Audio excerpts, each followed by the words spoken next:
My name is Jay Prakash and I'm an analog design engineer having more than 3 years experience in this industry. So basically ఈ video ఎవరి కోసం అంటే మీరు present BTech triple EC చేస్తున్నారు. మీ BTech అయిన తర్వాత different career opportunities ఏంటి మీకు అని తెలుసుకోవాలనుకుంటే ఈ వీడియో మీకోసమే. లేదు ఇంటర్ అయింది బీటెక్ లో ట్రిపుల్ ఈసీ తీసుకోవచ్చా లేదా అనే డౌట్ లో ఉన్న వాళ్ళు, లేదంటే డిప్లొమాలో ట్రిపుల్ ఈసీ తీసుకోవచ్చా అనే డౌట్ ఉన్న వాళ్ళు ఈ వీడియోని ఎండ్ వరకు చూడండి. అసలు ట్రిపుల్ ఈసీ బీటెక్ చేసిన తర్వాత ఉన్న డిఫరెంట్ ఆపర్చునిటీస్ ఏంటి, గ్రోత్ ఏంటి, స్టెబిలిటీ ఏంటి, వర్క్ లైఫ్ బ్యాలెన్స్ ఎలా ఉంటుంది, డిఫరెంట్ కంపెనీస్ ఏమున్నాయి హైర్ చేసుకోవడానికి, ఈ కంప్లీట్ డీటెయిల్స్ అనేది ఈ వీడియోలో నేను డిస్కస్ చేస్తాను. ఇంకా టైం వేస్ట్ చేయకుండా let's go to the video. So basically నేను ఈ వీడియోని 4 పార్ట్స్ కింద డివైడ్ చేశాను. ఫస్ట్ పార్ట్ ఆఫ్ ద వీడియోలో ఏముంటుంది అంటే అసలు ఈ ట్రిపుల్ ఈసీ చూస్ చేసుకోవాలి అంటే మీకు ఉండాల్సిన బేసిక్ ఎలిజిబిలిటీ ఏంటి అనేది మీకు ఫస్ట్ పార్ట్ ఆఫ్ ద వీడియోలో ఉంటుంది. And coming to the second part of the వీడియోలో మీకు ఉన్న డిఫరెంట్ కెరియర్ ఆపర్చునిటీస్ ఏంటి. ఫస్ట్ ఇనిషియల్ గా మనం బోత్ ట్రిపుల్ అండ్ ఈసీ వాళ్ళకి కలిపి ఉన్న ఆపర్చునిటీస్ ఏంటి వాటి గురించి డీటెయిల్ గా డిస్కస్ చేస్తాము. తర్వాత only specific to triple branch కి ఉన్న ఆపర్చునిటీస్ ఏంటి, ఆ తర్వాత only specific to EC branch వాళ్ళకు ఉన్న ఆపర్చునిటీస్ ఏంటి, ఈ మొత్తం అంతా సెకండ్ పార్ట్ ఆఫ్ ద వీడియోలో ఉంటుంది. Okay, next third part of the వీడియోలో మీరు ట్రిపుల్ ఈసీ తీసుకోవాలంటే మీకు ఉండాల్సిన క్వాలిటీస్ ఏంటి, మీకు మీలో ఎట్లాంటి క్వాలిటీస్ ఉంటే లేదంటే ఎట్లాంటి రిక్వైర్మెంట్స్ మీరు సాటిస్ఫై చేసినప్పుడు మీకు సెట్ అవుతుంది. సో ట్రిపుల్ ఈసీ బ్రాంచ్ తీసుకోవాలంటే మీకు ఉండాల్సిన బేసిక్ రిక్వైర్మెంట్స్ ఏంటనేది థర్డ్ పార్ట్ ఆఫ్ ద వీడియోలో ఉంటుంది. అండ్ ఫైనల్ గా ఫోర్త్ పార్ట్ ఆఫ్ ద వీడియోలో నా పర్సనల్ అడ్వైస్ బిగ్ బ్రదర్ గా మీకు ఇచ్చి వీడియోని ఎండ్ చేస్తాను. సో ఇక టైం వేస్ట్ చేయకుండా let's go to the first part of the video. So ఇక్కడ first who can choose triple or EC. So basically this is the basic eligibility కదా. So after 10th అయిన తర్వాత మీరు డిప్లొమాలో చూస్ చేసుకుందాం అనుకుంటే మీరు డిప్లొమాలోని ట్రిపుల్ ఆర్ ఈసీని చూస్ చేసుకోవచ్చు. ఓకే, దిస్ ఇస్ ద కొంచెం ఎర్లీ వే. మీరు డైరెక్ట్ గా ఆఫ్టర్ 10th మాత్రమే డైరెక్ట్ గా ట్రిపుల్ ఆర్ ఈసీ చూస్ చేసుకోవచ్చు. లేదు ఆఫ్టర్ డిప్లొమా తర్వాత మీరు బీటెక్ చేస్తారు, దట్ ఈస్ డిఫరెంట్ థింగ్. ఇప్పుడు నెక్స్ట్ ఏంటి, ఆఫ్టర్ ఇంటర్ అయిన తర్వాత మీరు జేఈ రాసిన అట్లా వెళ్ళినా ట్రిపుల్ ఈసీ చూస్ చేసుకుంటారు. లేదు అంటే ఎంసెట్, ఈఏపీ సెట్ అవన్నీ ఉంటాయి కదా, అవన్నీ రాసి మీరు ఇంజనీరింగ్ కాలేజెస్ లో బీటెక్ లో ట్రిపుల్ ఈసీ చూస్ చేసుకోవచ్చు. So basically 2 pathways, 1 is through diploma, 1 is through inter. So this part అయితే క్లియర్ కదా. So next going to the career opportunities. So ఈ ఫ్లో చార్ట్ చూసి మీరు ఓవరాల్ అవ్వకండి. మనము ఈచ్ పాత్వేని కంప్లీట్ గా డిస్కస్ చేస్తాము. అలా అక్కడ ఉన్న స్టెబిలిటీ ఎలా ఉంటుంది, వాళ్ళకి శాలరీస్ ఎలా ఉంటాయి, stability and work life balance ఎలా ఉంటుంది, అవన్నీ కంప్లీట్ గా డిస్కస్ చేస్తాం. మీరేం ఓవర్వెల్మ్ అవ్వకండి. So basically after triple or EC మనకి బేసికల్లీ 4 పాత్వేస్ ఉంటాయి.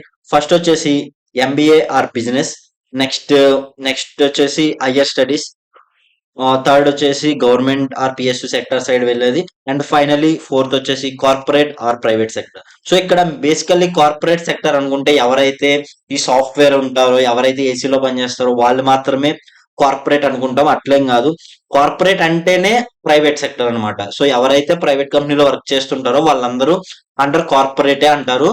మనకి మేము కార్పొరేట్ అంటే ఓన్లీ ఐటీ సెక్టర్ అనుకుంటాం. ఓకే, సో ఇప్పుడు మనం ఈచ్ డొమైన్ ని, ఈచ్ పాత్వేని డీటెయిల్ గా చూద్దాం. Okay, so first coming to the MBA are entrepreneurship. So first అసలు ఎంబీఏ అంటే ఏంటి, మీరు చాలా సార్లు వినుంటారు. ఎంబీఏ చేద్దాం అనుకుంటున్నాను, ఆల్రెడీ జాబ్ లోకి వచ్చిన వాళ్ళు కూడా ఎంబీఏ అంటారు. అసలు ఎంబీఏ అంటే ఏంటి? ఎంబీఏ ఒక బేసిక్ డెఫినేషన్ ఏంటంటే మాస్టర్స్ ఆఫ్ బిజినెస్ అడ్మినిస్ట్రేషన్. అంటే ఏంటి? So definition okay. అసలు మాస్టర్స్ ఆఫ్ బిజినెస్ అడ్మినిస్ట్రేషన్ అంటే ఏంటి అంటే, సో వీళ్ళు అక్కడ నేర్చుకునేది ఏంటి అంటే ఒక బిజినెస్ ఎట్లా వర్క్ అవుతుంది, ఒక బిజినెస్ లో లెట్స్ ఒక ప్రొడక్ట్ తయారు చేస్తే దాని యూనిట్ ఎకనామిక్స్ ఏంటి, అంటే దానికి రా మెటీరియల్ ఎంత కాస్ట్ అవుతుంది, దాన్ని తయారు చేయడానికి ఎంత కాస్ట్ అవుతుంది, దానికి ఎంత అమ్ముతున్నారు, దానికి ఎంత నుంచి ఎంత ప్రాఫిట్ వస్తుంది, ఇదంతా థియరిటికల్ గా నేర్చుకుంటారు. So MBA is nothing but how A business work, how A business grow అనేది థియరిటికల్ గా నేర్చుకునేదే ఎంబీఏ. అంటే కొంచెం పెద్ద ఇన్స్టిట్యూట్ లో కొంచెం ప్రాక్టికల్ గా కొంచెం చూస్తారు కానీ, but MBA is basically theoretical learning of A business working. అంటే బిజినెస్ ఎట్లా డెవలప్ అవుతుంది, డెవలప్ చేయాలి, ఇదంతా ఎంబీఏలో థియరిటికల్ గా నేర్చుకుంటారు. ఓకే, క్లియర్ కదా. అంటే వాళ్ళు ఏం చేస్తారు, వాట్ ఇట్ ఈస్ అనేది మీకు క్లారిటీ వచ్చిందంటే next what they will do. అంటే ఎంబీఏ చేసేసారు, లెట్స్ సే మీ దగ్గర ఒక ఎంబీఏ డిగ్రీ ఉంది. ఎంబీఏ ఉన్న తర్వాత మీరు వాళ్ళు ఏం చేస్తారు అంటే వాళ్ళు ఒక కంపెనీలో లెట్స్ సే ఒక కంపెనీలో ఒక ప్రొడక్ట్ తయారు చేస్తున్నారు. ఎల్స్ సమ్ వర్క్ జరుగుతుంది అంటే ఒక ఒక్కరే చేయలేరు కదా! ఒక వర్క్‌ని. ఒక 10 పీపులో, 15 పీపులో, 20 పీపులో చేస్తారు. బట్ వాళ్ళందరిని గైడ్ చేస్తూ, గైడ్ ఇన్ ద సెన్స్ వాళ్ళందరిని మేనేజ్ చేస్తూ, ఆ పనిని ముందుకి సక్సెస్‌ఫుల్‌గా కంప్లీట్ చేసేటానికి ఒక లీడర్ కైండ్ ఆఫ్ థింగ్ కావాలి కదా! వాళ్ళే ఈ ఎంబీఏస్. సో, ఎంబీఏ చేసిన వాళ్ళు మెయిన్‌లీ మేనేజర్ సైడ్ రోల్స్‌లోకి వెళ్తారనమాట. అంటే ఒక టీమ్‌ని లీడ్ చేయడం. ఎందుకంటే వీళ్ళు నేర్చుకునేదేంటి? ఒక దాన్ని ప్రాపర్‌గా ఎట్లా కంప్లీట్ చేయాలి? ఒక బిజినెస్‌ని ఎట్లా గ్రో చేయాలనే గదా! సో, అందుకే మేనేజర్స్ ఏంటి వితిన్ డెడ్‌లైన్స్‌లో కంప్లీట్ చేయాలి. దీనికొచ్చే రెవెన్యూ ఇంత. సో, వితిన్ టైమ్‌లో ఎట్లా కంప్లీట్ చేయాలి? పీపుల్‌ని ఎలా మేనేజ్ చేయాలి? రిసోర్సెస్‌ని ఎట్లా అలొకేట్ చేయాలి? ఇదంతా చేసేది ఈ ఎంబీఏ. ఈ ఎంబీఏ చేసిన వాళ్ళు యూజువల్లీ కంపెనీస్‌లో మేనేజర్స్ కింద వెళ్తారు. లేదు అంటే డైరెక్ట్ ఎంటర్‌ప్రెన్యూర్‌షిప్. వీళ్ళు నేర్చుకునేదేంటి థియరిటికల్‌గా హౌ ఏ బిజినెస్ వర్క్ గదా! సో, వీళ్ళే స్టార్టప్స్ పెట్టడము, బిజినెసెస్ డెవలప్ చేయడము, ఇవంతా ఎంబీఏ చేసిన తర్వాత వీళ్ళు ఈ స్టార్టప్స్, ఎంటర్‌ప్రెన్యూర్‌షిప్‌ల సైడ్ కూడా వెళ్తుంటారనమాట. సో, ఇది వాళ్ళ సైడ్ ఉన్న ఈ ఎంటర్‌ప్రెన్యూర్‌షిప్ అంటే అది కొంచెం రిస్క్‌తో కూడుకున్నది. అది it's completely different thing.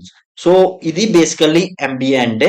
So, at least మీకు క్లారిటీ వచ్చిందనుకుంటున్నా కదా! ఎంబీఏ వాళ్ళు ఏం జేస్తారు? ఎక్కడెక్కడ పని జేస్తారని. సో, ఇప్పుడు వీళ్ళ ఇనీషియల్ పే ఎట్లుంటుంది? ఎక్స్‌పీరియన్స్‌తో పే ఎలా ఉంటుంది? ఇదంతా మనం ఎక్సెల్ షీట్‌లో చూద్దాం. సో, బేసికల్లీ ఇక్కడ మన ఎంబీఏ వాళ్ళకి ఇనిషియల్ సాలరీ చూసుకుంటే 15-20 ఎల్‌పీ. సో, బేసికల్లీ ఎందుకంటే ఎంబీఏ అనేది మీరు ఆఫ్టర్ బీటెక్ తర్వాత సెపరేట్‌గా మళ్ళీ ఎంబీఏ చేస్తారు. సో, వాళ్ళకి స్టార్టింగ్ ప్యాకేజెస్ అని ఈజీగా 50-20 ఎల్‌పీ అయితే ఉంటాయి. సో, ఎంబీఏ చేసిన తర్వాత. But with time let's say ఒక 5-7 ఇయర్స్ అయిన తర్వాత it's basically depends upon person. Let's say వాళ్ళు మంచి కొంచెం కంపెనీ షిఫ్ట్ కొడుతూ ఉన్నారంటే ఈజీగా వాళ్ళకి 30-60 ఎల్‌పీఏ ప్యాకేజ్ అని ఈజీగా రీచ్ అవుతాం. బికాజ్ ఆబ్వియస్‌లీ ఒక 20, 30 మెంబర్స్, 50 మెంబర్స్ టీమ్‌ని ఒకరు లీడ్ చేస్తున్నారంటే అంతమందిని లీడ్ చేసే వాళ్ళకి ఆబ్వియస్‌గా ఎక్కువే ఇస్తారు గదా! ఎందుకంటే వాళ్ళ చేతుల్లో రెస్పాన్సిబిలిటీ ఎక్కువుంటుంది. వాళ్ళకి ఎక్కువ వర్క్ ఉంటుంది. సో, ఆళ్ళంతా మేనేజ్ చేయాలి. So, basically you are getting right. So, ఒక పని అవ్వాలి అంటే టీమ్ ఎంత ఇంపార్టెంటో వాళ్ళు మేనేజ్ చేసేవాళ్ళు కూడా అంతే important. And companies are ready to pay those people that much if they are capable of doing that. Okay. So, stress ఎలా ఉంటుంది? సో, ఆబ్వియస్‌లీ ఒక పర్సన్‌కి ఒక 10 మెంబర్స్ ఉంటే వాళ్ళకి ఇండివిడ్యువల్ రెస్పాన్సిబిలిటీ ఉంటుంది. బట్ ఆ 20 మెంబర్స్‌ని మేనేజ్ చేస్తున్న ఒక అతనికి ఆ 20 మెంబర్స్ రెస్పాన్సిబిలిటీ ఉంటుంది. సో, ఇప్పుడు వర్క్ అవ్వకపోతే డైరెక్ట్ మేనేజర్‌ని అడుగుతారు. మేనేజర్ ఇండివిడ్యువల్ పర్సన్‌ని అడుగుతారు గానీ, సో, వర్క్ అవ్వకపోతే కంపెనీ వాళ్ళు ఎవరిని అడుగుతారు? ఆ ఇండివిడ్యువల్ పర్సన్‌ని పిలిచి అడగరు గదా! మేనేజర్‌ని అడుగుతారు. ఎందుకు ఆ వర్క్ అవ్వట్లేదని చెప్పి. సో, వాళ్ళకి స్ట్రెస్ అయితే ఆబ్వియస్‌గా ఎక్కువుంటుంది. ఎక్కువ మీటింగ్స్ అవన్నీ అటెండ్ అవ్వాల్సి ఉంటుంది. And coming to the stability. Once మీరు ఒక ఇండస్ట్రీలో ఒక సమ్ టైమ్ ఉన్నారు అంటే ఆబ్వియస్లీ మీకు ఇంకా స్టెబిలిటీ అనేది పెద్ద అంటే అవుట్ ఆఫ్ స్టెబిలిటీ అయితే ఉండదు. అంటే అసలు గవర్నమెంట్ జాబ్ లాగా ఇంకేం తీసేయడం అట్లే ఉండదు అని కాదు. స్టెబుల్ గానే ఉంటుంది. బికాస్ మీ మీద కంపెనీస్ డిపెండ్ అయి ఉంటాయి. You can easily sustain in this industry once you initial గా ఒక కొన్ని ఇయర్స్ ఉన్నారు అంటే. ఎందుకంటే ప్రతి కంపెనీకి ఒక ఎంబీఏ గ్రాడ్యుయేట్ అనేవాడు కావాల్సి ఉంటుంది కాబట్టి. And coming to the time freedom. So, MBA ఈ ఎంబీఏ చేసి మేనేజర్స్ కింద ఎవరుంటారో వాళ్ళు ఆ డే అంతా మీటింగ్స్ లో ఉండాలి కొన్ని డేస్. వీకెండ్స్ ఉండవు, ఏముండవు. ఎందుకంటే బికాజ్ మీటింగ్స్ లో వాళ్ళ కాంట్రిబ్యూషన్ ఏం లేకపోయినా సరే they need to be in that meeting. అంటే చూసుకోండి టైమ్ అనేది ఉండదు. సో, బేసికల్లీ ఇక్కడ డబ్బులు, టైం అనేవి 2 ఏమంటారు ఇన్వర్స్‌లీ ప్రపోర్షనల్. మీకు ఎక్కువ డబ్బులొస్తున్నాయంటే ఆబ్వియస్‌గా మీకు అవైలబిలిటీ టైమ్ తక్కువే ఉంటుంది. టైమ్ ఫ్రీడమ్ తక్కువుంటుంది. లేదు మీకు డబ్బులు తక్కువొస్తున్నాయంటే టైమ్ ఫ్రీడమ్ ఎక్కువుంటుంది. సో, ఇదైతే ఒక క్లారిటీ ఉంచుకోండి. సో, బేసికల్లీ ఎంబీఏ వాళ్ళకి స్ట్రెస్ ఎక్కువుంటుంది. Stability is good after some time. And time అయితే మాత్రం వాళ్ళ చేతుల్లో ఉండదు. They need to be in their companies' hands. Okay. And ప్రతి కంపెనీకి ఎవరు ఎంబీఏ ఎవరికంటే ప్రతి కంపెనీకి కావాలి. ఎవరైతే ఒక 10, 15 మెంబర్స్‌తో వర్క్ చేపిస్తున్నారో వాళ్ళకి ఎంబీఏ పర్సన్ కావాలంతే. Because they will guide and they will manage the people కాబట్టి. సో, ఎంబీఏకి ఆపర్చునిటీస్ ఎక్కువుంటాయి. మీరు బేసిక్‌గా మంచి కాలేజెస్‌లో ఎంబీఏ చేస్తే యాక్చువల్లీ దాని కాలేజెస్ అంటారో లేదో ఎగ్జాక్ట్ నాకు తెలీదు. బట్ ఆహ్, అక్కడ మీరు చేస్తే మాత్రం it will be good for you. Okay. And coming to the second domain higher studies. So, basically higher studies అనేది స్ట్రెయిట్ అవే. మీరు ఒక అంటే ఇప్పుడు హైయర్ స్టడీస్ లో డిఫరెంట్ గా ఏముంటాయి, ఎంటెక్ అంటారు, పిహెచ్డి ఇవన్నీ చేస్తుంటారు కదా.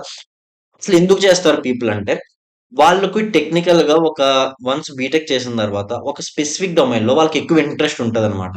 సో ఒక ఇంట్రెస్ట్ ఉండి అందులో ఇంకా మంచిగా నేర్చుకొని ఈ కంపెనీస్ లో పెద్ద పెద్ద రోల్స్ కి వెళ్దాము అనే థాట్ ప్రాసెస్ ఉన్న వాళ్ళు, ఇంట్రెస్ట్ ఉన్న వాళ్ళు, ప్యాషన్ ఉన్న వాళ్ళే హైయర్ స్టడీస్ కి వెళ్తే వర్కౌట్ అవుతుంది. ఏదో నామకే వస్తే అట్లా వెళ్ళిపోదాము అనుకుంటే మీకు స్ట్రెస్ తప్ప అంతకు మించి ఏమి ఉండదు అనమాట. సో బేసికల్లీ ఎందుకు చేస్తారు అంటే, ఒక స్పెసిఫిక్ డొమైన్ లో మాస్టర్ అవడానికి వాళ్ళ కోసం ఈ హైయర్ స్టడీస్ అనే పని వస్తుంది.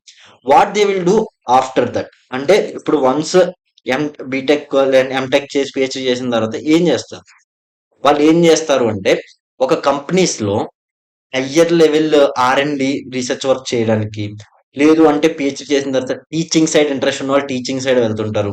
లేదంటే ఆర్కిటెక్ట్, లెట్స్ ఒక ఏదైనా ఒక ప్లాన్ ఆర్ లెట్స్ ఒక ప్రోడక్ట్ డిజైన్ చేయాలంటే టాప్ లెవెల్లో అసలు ఆ ప్రోడక్ట్ ఎలా ఉండాలి, దానికున్న స్పెసిఫికేషన్స్ ఎలా ఉండాలి, అవంతా డిసైడ్ చేసే లెవెల్ ఆఫ్ జాబ్స్ కి వీళ్ళు వెళ్తుంటారు అనమాట. సో హయ్యర్ స్టడీస్ చేస్తే మీరు ఒక డొమైన్ లో హయ్యర్ పొజిషన్ లో టెక్నికల్ గా వెళ్తారు. So manager is a managerial person, but ఇది ఇలా వెళ్తే మీరు టెక్నికల్ మేనేజర్ అవుతారు అనమాట. సో మీరు టెక్నికల్ గా మోర్ ఇంటూ ద జాబ్స్ ఉంటారు. So and coming to the initial pay ఇవన్నీ చూస్తే మనం ఎక్సెల్ షీట్ లో చూద్దాం. ఓకే. సో హైయర్ స్టడీస్ చేసిన వాళ్ళకి ఇనిషియల్ పే మోరల్లెస్ ఎంబీఏ వాళ్ళకే ఉంటుంది. బికాస్ దే ఆల్సో ఒక సెపరేట్ డిగ్రీ ఎక్స్ట్రా చేస్తున్నారు కాబట్టి వీళ్ళకి ఇనిషియల్ పే బాగానే ఉంటుంది.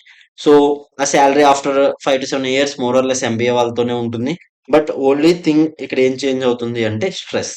సో ఇక్కడ మీరు స్పెసిఫిక్ టు మీది మాత్రమే ఉంటుంది. సో మీరు టెక్నికల్ గా ఒక ప్రొడక్ట్ ని లీడ్ చేస్తుంటే మీకు రెవెన్యూస్ వస్తాయా, ఈ ప్రొడక్ట్ సక్సెస్ అవుతుందా, ఇదంతా మీకు అనవసరం. మీకు ప్రొడక్ట్ ఇచ్చారు, దాన్ని మీరు ఇంప్లిమెంట్ చేయాలంటే మీ స్ట్రెస్ ఆ ప్రొడక్ట్ ని ఇంప్లిమెంట్ చేయడం వరకు మాత్రమే ఉంటుంది తప్ప ఆ ప్రొడక్ట్ సక్సెస్ అవుతుందా, ఫెయిల్ అవుతుందా, ఇన్ టైమ్ లో కంప్లీట్ అవుతుంది, ఆబ్వియస్లీ ఇన్ టైమ్ లో కంప్లీట్ అయ్యే డెడ్ లైన్స్ అవన్నీ మీకు ఉంటాయి. కానీ సో కంపారిటివ్ గా ఎంబీఏ పర్సన్ తో కంపేర్ చేస్తే మీకు కొంచెం స్ట్రెస్ అనేది తక్కువ ఉంటుంది అనమాట. So coming to the stability, once మీరు పిహెచ్డి ఎంటెక్ లెవెల్ క్యాండిడేట్ అయ్యి మీరు ఆర్కిటెక్ట్ లెవెల్ అయిన తర్వాత companies don't want to lose you. Because వాళ్ళకి ఆ టాలెంట్ అనేది మళ్ళీ దొరకదు. లైక్ అంటే ప్రతి ఎంటెక్ చేసిన ప్రతి ఒక్కరు, పిహెచ్డి చేసిన ప్రతి ఒక్కరిని కంపెనీలు ఉంచుకుంటాయంటే అలా ఏమి ఉంచుకోవు. మీకు నిజంగా టాలెంట్ ఉంది అని కంపెనీ కనుక రికగ్నైజ్ చేస్తే they don't let you go. ఇప్పుడు పెద్ద పెద్ద కంపెనీస్, ఇప్పుడు టెక్సస్ ఇన్స్ట్రుమెంటేషన్ అని, ఏఎండి అని ఉంటే అందులో టాప్ లెవెల్ ఆర్కిటెక్ట్స్ అందులో ఒక 20 years 30 years నుంచి ఉంటారు. ఎందుకంటే వాళ్ళని బయటకు పంపించరు. ఎందుకంటే బయటకు పంపిస్తే అలాంటి వాళ్ళని మళ్ళీ తీసుకురావడం అనేది కంపెనీకి చాలా అంటే చాలా కష్టం. So that's why experienced with experience వీళ్ళకున్న డిమాండ్ అనేది చాలా పెరిగిపోతుంది. And companies don't want to lose them at any cost. Okay. And coming to the time freedom. So obviously time freedom compare to MBA persons వీళ్ళు కొంచెం మంచిగానే ఉంటుంది. But complete time అనేది వీళ్ళ చేతిలో ఉంది. ఎందుకంటే they need to work on that. Certain issues ఏమైనా వచ్చినప్పుడు వాళ్ళు కంప్లీట్ గా టైం అనేది దానికే పెట్టాల్సి ఉంటుంది. సో దాన్ని బేస్ చేసుకొని ఉంటుంది అనమాట. And simple, almost every company needs basically వీళ్ళందరూ అవసరం ఉంటారు. ఎక్కడైతే ఈ ప్రొడక్ట్స్ బిల్డ్ చేయడము ఇట్లాంటి టెక్నికల్ డిపెండెంట్ కంపెనీస్ ఏముంటాయో ప్రతి కంపెనీలోని ఈ హైయర్ స్టడీస్ ఈ హైయర్ స్టడీస్ ఎంటెక్ పిహెచ్డి చేసిన వాళ్ళు అనేది రిక్వైర్మెంట్ అయితే కంపల్సరీగా ఉంటుందన్నమాట. సో ఇంకా కంపెనీ కాలేజెస్ లో కూడా సపరేట్ డొమైన్ లో ఉన్న వాళ్ళు టీచింగ్ ఫ్యాకల్టీ కింద తీసుకోవడానికి వాళ్ళు కూడా రిక్వైర్మెంట్ అనేది కంప్లీట్ ఉంటుంది. సో ఈ టూ పాత్వేస్ క్లియర్ కదా. So next go to the third way which is government or PSU jobs. So దీని గురించి మీకు ఎక్స్ప్లెయిన్ చేయనవసరం లేదు. బేసికల్ యూపీఎస్సీ అంటే తెలుసు, ఐఏఎస్. గేట్ రాసి ఈ మధ్యన కొన్ని పిఎస్యూస్ తీసుకోవట్లేదు కానీ గేట్ రాసి పిఎస్యు జాబ్స్ సైడ్ వెళ్ళే ఉంటాయి. ఈ ఎస్ఎస్సి జాబ్స్, సిఎస్సి అంటే engineering service exam.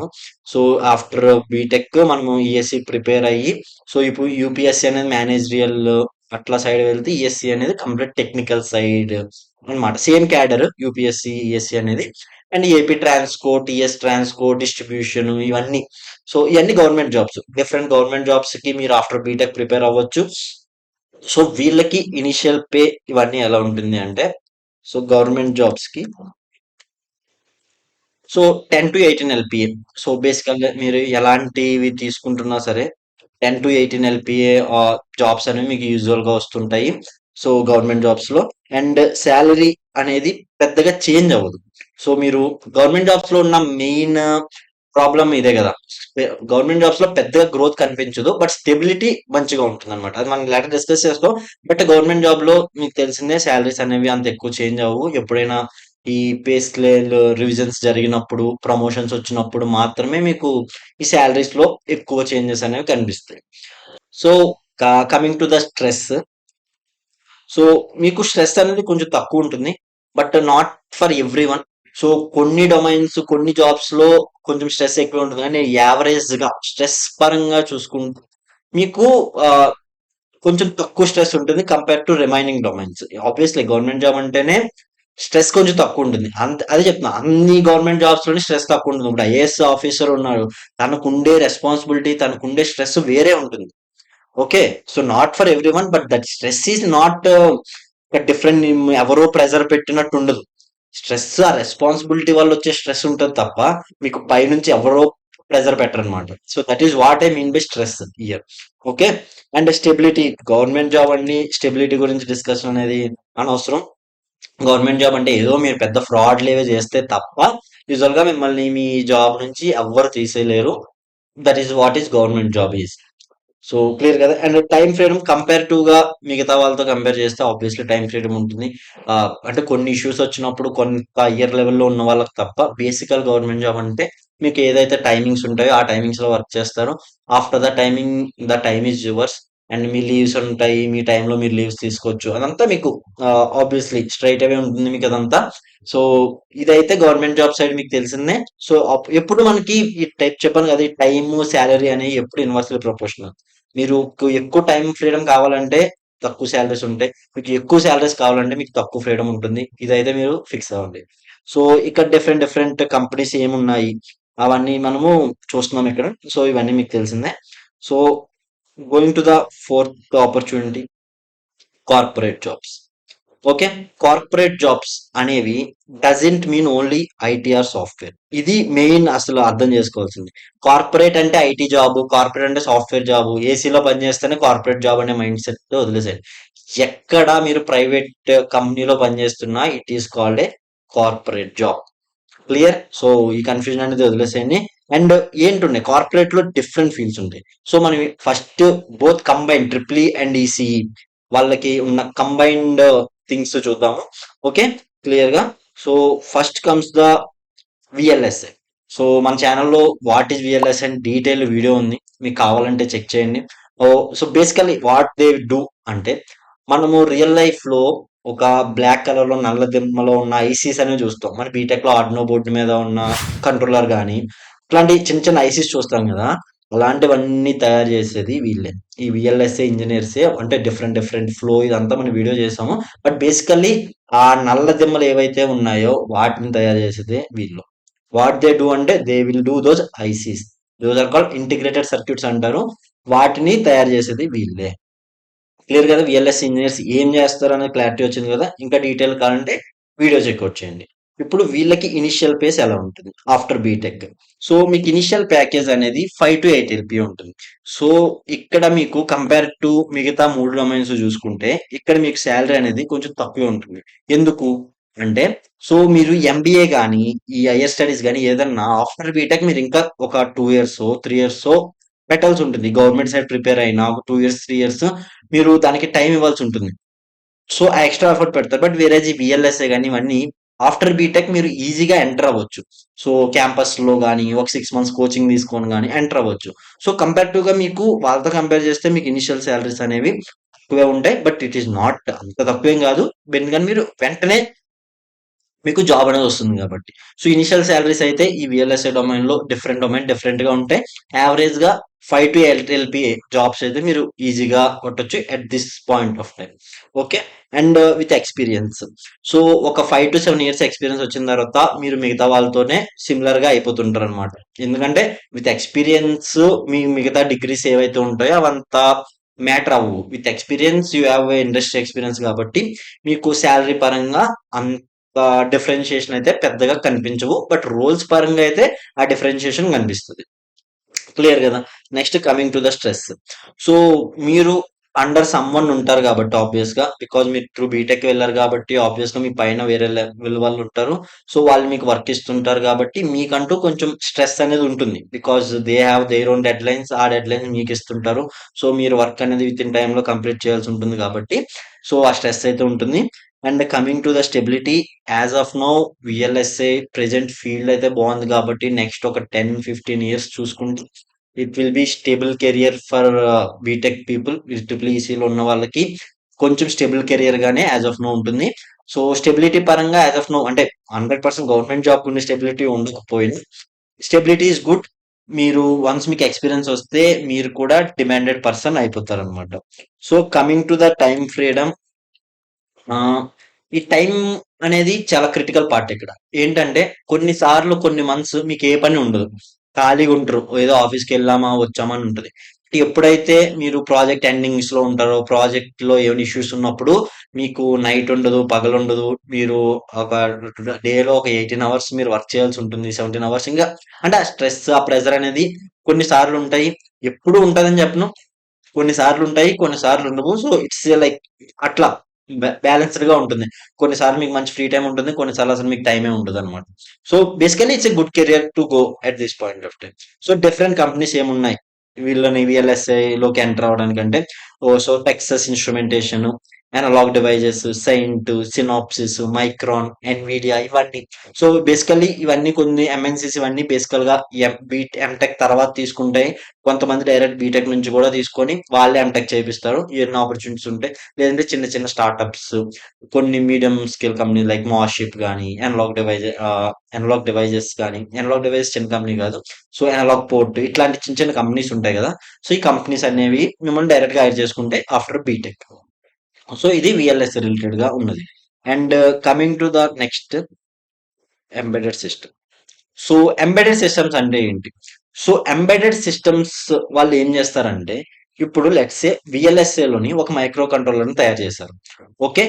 Embedded systems వాళ్ళు చేసే పని ఏంటి అంటే, ఒక పెద్ద సర్క్యూట్ ఆ పెద్ద బాడీని వీళ్ళు ఒక బ్రెయిన్ లా వర్క్ చేస్తారు. లెట్స్ సే ఇప్పుడు ఒక వాషింగ్ మిషన్ తీసుకుంటే ఆ వాషింగ్ మిషన్ మోటారు ఎలా, మోటార్స్ ఫిక్సింగ్, ఆ మొత్తం పైన ఉన్న డబ్బా ఇదంతా తయారు చేసేది మెకానికల్ వాళ్ళు, వీళ్ళందరూ కలిసి తయారు చేస్తే అది ఎలా తిరగాలి, ఎంతసేపు తిరగాలి, అసలు సోప్ మోడ్ అంటే ఎంతసేపు అది స్టేబుల్ వాటర్ వెళ్ళాలి. సో వాటర్ వెళ్ళి ఎంతసేపు ఉండాలి, వంట తర్వాత ఎంతసేపు అది తిరుగుతూ ఉండాలి, తిరిగిన తర్వాత ఎప్పుడు ఆగిపోవాలి, మళ్ళీ ఎంతసేపు తర్వాత మళ్ళీ ఆన్ అవ్వాలి, ఈ ప్రాసెస్ అంత ఉంటది కదా. నెక్స్ట్ మళ్ళీ అది ఎలా డ్రై చేయాలి, డ్రై చేసిన తర్వాత మళ్ళీ second set of rounds different modes పెట్టినప్పుడు డిఫరెంట్ గా ఎలా ఆపరేట్ అవ్వాలి, ఈ ప్రాసెస్ అంతా ఇదేంటి ఒక బ్రెయిన్ కదా. ఇదంతా ఇంప్లిమెంట్ చేసి ఎంబెడెడ్ వాళ్ళు ఎలా చేస్తారు, మైక్రో ప్రాసెసర్స్, మైక్రో కంట్రోలర్స్ ఇవన్నీ యూజ్ చేసి ఇట్లాంటి అప్లికేషన్స్ ని తయారు చేసే వాళ్ళే ఎంబెడెడ్ సిస్టమ్. సో బేసికల్ ఇదేంటంటే వీళ్ళు ఒకటే ప్రొడక్ట్ తయారు చేశారు. వీళ్ళు మిగతా వాళ్ళతో ఇంటిగ్రేట్ అయ్యి వీళ్ళు main core brain of that product ని వీళ్ళు తయారు చేస్తారు with help of controllers, processors. Clear కదా వాళ్ళు ఏం చేస్తారు అనేది. That's simple. వాషింగ్ మిషన్ బయట డబ్బా ఇదంతా తయారు చేసేది ఒకరైతే, ఆ లోపల ఎలా పని చేయాలి అనే ఒక సిస్టమ్ ని తయారు చేసేటోళ్ళే ఎంబెడెడ్ సిస్టమ్స్. వీళ్ళు ఒక సిస్టమ్ ని ఒక దాంట్లోకి ఎంబెడ్ చేస్తారు కాబట్టి వీళ్ళని ఎంబెడెడ్ సిస్టమ్స్ ఇంజనీర్స్ అంటారు. ఓకే. ఇందులో సాఫ్ట్వేర్, హార్డ్వేర్ ఇది కంప్లీట్ డిఫరెంట్ థింగ్. ఇందులో డిఫరెంట్ గా వెళ్తుంటే ఎంబెడెడ్ సిస్టమ్స్ కూడా డీటెయిల్ గా ఉంటుంది. ఆల్రెడీ నేను చూసి యూట్యూబ్ లో ఎవరో వీడియో చేశారు ఎంబెడెడ్ సిస్టమ్స్, మన తెలుగులోనే ఉన్నారు. వీలైతే నేను వీడియో లింక్ అనేది డిస్క్రిప్షన్ లో ఇస్తాను. అక్కడ నుంచి చెక్అవుట్ చేయండి. మీకు అక్కడ చాలా క్లారిటీగా అర్థమవుతుంది అసలు ఎంబెడెడ్ సిస్టమ్స్ అంటే ఏంటి, ఎలా ప్రిపేర్ అవ్వాలని. సో ఎంబెడెడ్ సిస్టమ్స్ అంటే అది. And coming to the initial pay and all చూస్తే సేమ్ కొంచెం విఎల్ఎస్ఐకి కొంచెం తక్కువ ఉంటుంది. విఎల్ఎస్ఐ అంత ఉండకుండా కొంచెం తక్కువ ఉంటుంది compare to embedded system as of now. With time ఇవన్నీ చేంజ్ అవ్వచ్చు. బట్ యాజ్ ఆఫ్ నో ఉన్న ప్రెసెంట్ సినారియోలో అయితే కంపేర్ టు విఎల్ఎస్ఐ ఎంబెడెడ్ వాళ్ళకి కొంచెం పే అనేది ఇటు అటు ఉంటుంది. ఓకే. సో విత్ టైం వాళ్ళకి ఎలా చేంజ్ అవుతుందంటే 20 to 35 LP. So obviously VLSI కంటే ఎంబెడెడ్ వాళ్ళకి కొంచెం పేస్ అనేవి తక్కువ ఉంటాయి. But after certain point of time let's ఒక 10 years 15 years అయిన తర్వాత ఇఫ్ యు ఆర్ తోప్ ఎట్ యువర్ మీ ఎంబెడెడ్ లోనే మీరు తోపు అనుకోండి. విఎల్ఎస్ఐ కంటే ఎక్కువ సాలరీస్ కూడా వస్తాయి. బేసికల్లీ ఇక్కడ ఒక యావరేజ్ నెంబర్. సో ఒక్కరిద్దరు ఎప్పుడూ అవుట్లయర్స్ ఉంటారు. వాళ్ళకి ఎక్కువ వస్తాయి. Compare to average numbers compare చేస్తున్నప్పుడు వేసిన ప్యాకేజెస్ ఇవి. ఓకే. కంపేర్ టు ఇప్పుడు స్ట్రెస్ అది ఎలా ఉంటుందంటే సిమిలర్లీ ఆబ్వియస్లీ కార్పొరేట్ ఎంబెడెడ్ అంటేనే కార్పొరేట్ సైడ్ లోనే ఉంటాయి జాబ్స్ అవన్నీ. సో వాళ్ళకి స్ట్రెస్ అనేది మినిమల్.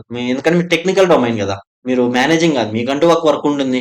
ఆ వర్క్ మీరు చేయాలి. ఆ వర్క్ స్ట్రెస్ ఆబ్వియస్ గా మీకు ఉంటుంది. ఆ డిజైన్ పని చేయకపోతే ఏంటి, డిజైన్ ఎట్లా చేయాలి. So that much of stress కానీ కంప్లీట్ స్ట్రెస్ అనేది ఉండదన్నమాట. Okay. Clear. So stability, obviously stability అనేది లైక్ ఎక్కువ పీపుల్ చేయగలరు అనుకున్నప్పుడు స్టెబిలిటీ అనేది కొంచెం అటు ఇటుగానే ఉంటుంది. బట్ ఇఫ్ యు ఆర్ తోపెట్టి యువర్ డొమైన్, మీ స్టెబిలిటీకి ప్రాబ్లం ఏమి ఉండదు. బట్ యావరేజ్ గా చూస్తే at this point of time embeddeds engineers అని కొంచెం ఈజీగా రీప్లేసబుల్ అయిపోతున్నారు కాబట్టి మీకు సో ఆ స్టెబిలిటీ అనేది కొంచెం అటు ఇటుగా ఉంటుంది. అండ్ టైం ఫ్రీడమ్ అయితే సిమిలర్ గానే గుడ్. మీకు ఎప్పుడైనా ఇష్యూస్ ఎక్కువ ఉన్నప్పుడు టైం తక్కువ ఉంటుంది. బట్ రఫ్ గా చూసుకుంటే ఇట్స్ గుడ్ టైం ఉంటుంది మీకు కూడా. మరి అసలు ఏం టైం లేకుండా ఉండదు, అలాగే కంప్లీట్ టైం ఉండదు. మీడియంలో గుడ్ టైం మీకు ఉంటుంది. సో వీళ్ళకి డిఫరెంట్ కంపెనీస్ ఏంటంటే సైమన్స్ కానీ, హనీవెల్, క్వాల్కమ్, ఇంటెల్, ఎలక్ట్రానిక్స్, వీళ్ళందరూ ఎంబెడెడ్ ఇంజనీర్స్ వీళ్ళకి అవసరం అవుతారు. ఇందులో కూడా ఎంబెడెడ్ సాఫ్ట్వేర్ ఇంజనీర్ ఉంటారు, ఎంబెడెడ్ హార్డ్వేర్ ఇంజనీర్ ఉంటారు. మెయిన్ బేసికల్లీ ఎంబెడెడ్ సిస్టమ్స్ లో మీరు ఒక 10 years అట్లా వర్క్ చేసిన తర్వాత మీ ఓన్ గా మీరు ఎక్కువ స్టార్ట్అప్స్ పెట్టగలుగుతారు అనమాట. బికాజ్ ఎంబెడెడ్ ఇంజనీర్స్ ఈజీగా ఒక ప్రొడక్ట్ ని తయారు చేయగలం. ఇప్పుడు VLSA లో ఒక చిప్ తయారు చేయాలంటే మీకు చాలా కాస్ట్ అవుతుంది, చాలా వర్క్ పవర్ కావాలి. బట్ ఎంబెడెడ్స్ ఏంటంటే ఎంబెడెడ్ సిస్టమ్స్ మీరు ఆల్రెడీ ఉన్న ఇంటిగ్రేటెడ్ సర్క్యూట్ ని యూస్ చేసుకుని ఒక అప్లికేషన్ కాబట్టి విత్ చిన్న టీమ్ తోనే you can able to develop products అన్నమాట. సో ఇది one of the advantage for embedded systems engineers. Okay. Clear కదా. సో నెక్స్ట్ మనం ఎంబెడెడ్ సిస్టమ్స్ అంటే ఏంటి మనకు క్లారిటీ వచ్చింది కదా. Next goes to the software developers or testers. So software గురించి మీకు తెలియదు ఏం లేదు. ఇప్పుడు మనం బీటెక్ అన్న తర్వాత అందరూ ఏ డొమైన్ అయినా అనవసరం, అందరూ వెళ్ళేది సాఫ్ట్వేర్ సైడే. మోస్ట్ ఆఫ్ ద పీపుల్ వెళ్తున్నారు. సో విత్ టైం అది చేంజ్ అవుతుందని నా నమ్మకం. బికాజ్ ఎందుకంటే ట్రిపుల్ ఈసీ సైడ్ కానీ కోడ్ డొమైన్ సైడ్ కూడా ఆపర్చునిటీస్ పెరుగుతున్నాయి కాబట్టి. So basically software developers or testers అనేది మనకు తెలుసు. ఈ సాఫ్ట్వేర్ డెవలప్ చేయడం కానీ, వన్స్ ఆ డెవలప్ చేసిన ఈ వెబ్సైట్స్ డెవలప్మెంట్ కానీ, ఇవన్నీ డెవలప్ చేసిన తర్వాత వాటిని టెస్ట్ చేయడానికి టెస్టర్స్ ఉంటారు. ఈ అన్ని ఈ సాఫ్ట్వేర్ లో కూడా డిఫరెంట్ డిఫరెంట్ డొమైన్స్ అవన్నీ ఉంటాయి. But I'm not the right person to judge like ఇది డొమైన్స్ అన్ని నేను అంత ఎక్స్పర్టైజ్ కాదు software side. So but software side వెళ్ళే ఆపర్చునిటీస్ అనేవి కంప్లీట్ గా మన తెలుగులో చాలా ఛానల్స్ ఉంటాయి. ఒకసారి అవి అయితే చెక్అవుట్ చేయండి. బట్ బేసికల్లీ సాఫ్ట్వేర్ డెవలపర్స్ ఆ టెస్టర్స్ ఏం చేస్తారు అనే క్లారిటీ అయితే మీకు ఉంది కదా. సో వాళ్ళకి ఇనిషియల్ పే అనేది ఎట్లా ఉంటుంది అంటే సాఫ్ట్వేర్ వాళ్ళకి. సో ఇది like these numbers let's say మీకు సాఫ్ట్వేర్ లో 40 LPA 1 CR ప్యాకేజ్ కొట్టేవి కూడా ఉంటాయి. అంటే ఇక్కడ బేసికల్లీ నేను చెప్పేది ఏంటంటే ఒక average number which is able to can be achievable by every one. Not a certain person వాళ్ళు ఒక ఐఐటీస్ లో సాఫ్ట్వేర్ డెవలపర్స్ అయ్యి వాళ్ళు ఒక ఎథికల్ హ్యాకింగ్ అట్లాంటి పెద్ద పెద్ద అంటే కంప్లీట్ ఒక డొమైన్ ఎక్స్పర్టైజ్ అయిపోయి వాళ్ళు ఆల్రెడీ చాలా ఇంటర్న్షిప్స్ అవన్నీ చేసి వాళ్ళంగా ఒక ప్రొడక్ట్ ని బిల్డ్ చేసేసి వాళ్ళకి క్రోర్స్ లో ప్యాకేజెస్ ఉంటాయి సాఫ్ట్వేర్ లో కూడా. సాఫ్ట్వేర్ లో స్టార్టింగ్ 50 LPA అమెజాన్ లో కొట్టినవి కూడా ఉంటాయి. బట్ బేసికలీ ఇక్కడ నేను పెట్టిన 8 to 12 LPA నెంబర్ ఏంటంటే ఇట్స్ యావరేజ్ నెంబర్. కొంతమంది 4 LPA జాబ్స్ స్టార్టింగ్ లో వచ్చే కూడా ఉంటాయి. But this is a if you are good at your software thing, like మీకు కావాల్సినవన్నీ నేర్చుకున్నారు అంటే this is a good amount to start with. Because my friends itself have ఈ రేంజ్ లో ప్యాకేజెస్ కొట్టిన నా ఫ్రెండ్స్ కూడా ఉన్నారు. Okay, that's why this is a good amount you can start with if you are good at software thing. Okay. With time ఈ packages అనేవి completely depends on your మీరు skills ఎలా నేర్చుకుంటున్నారు, మీరు కంపెనీస్ ఎలా షిఫ్ట్ చేస్తున్నారు, మీరు వర్క్ లో మీరు ఎంత వాల్యూని ప్రొవైడ్ చేయగలుగుతున్నారు అనేది completely depends. So this is A average package. అంటే మీరు నేర్చుకుంటూ కంపెనీస్ అలా అలా షిఫ్ట్ చేస్తుంటే మీరు ఈజీగా 20 to 30 LPS అనేవి విత్ ఇన్ 5 to 7 years లో మీరైతే గెయిన్ చేయగలరు. ఇంకా మీకు క్యాపబిలిటీ ఎక్కువ ఉంటే ఇంకా ఎక్కువ ఉండొచ్చు. సో ఇక్కడ ఉన్న ప్యాకేజెస్ ఏంటంటే ఒక రఫ్ ఎస్టిమేషన్ మాత్రమే. ఎగ్జాక్ట్ గా 5 years తర్వాత నాకు 20 to 30 LPA వచ్చేస్తుంది అని ఉండదు, మీకు రాదని ఉండదు. సో యావరేజ్ గా మంచిగా పర్ఫామ్ చేస్తే ఈజీగా వస్తుంది. ఇంతకంటే ఎక్కువ వచ్చేది ఉంటుంది, ఇంతకంటే తక్కువ ఉంటుంది. రఫ్ గా ప్యాకేజ్ వాల్యూస్ అనేవి ఇవ్వనమాట. ఓకే.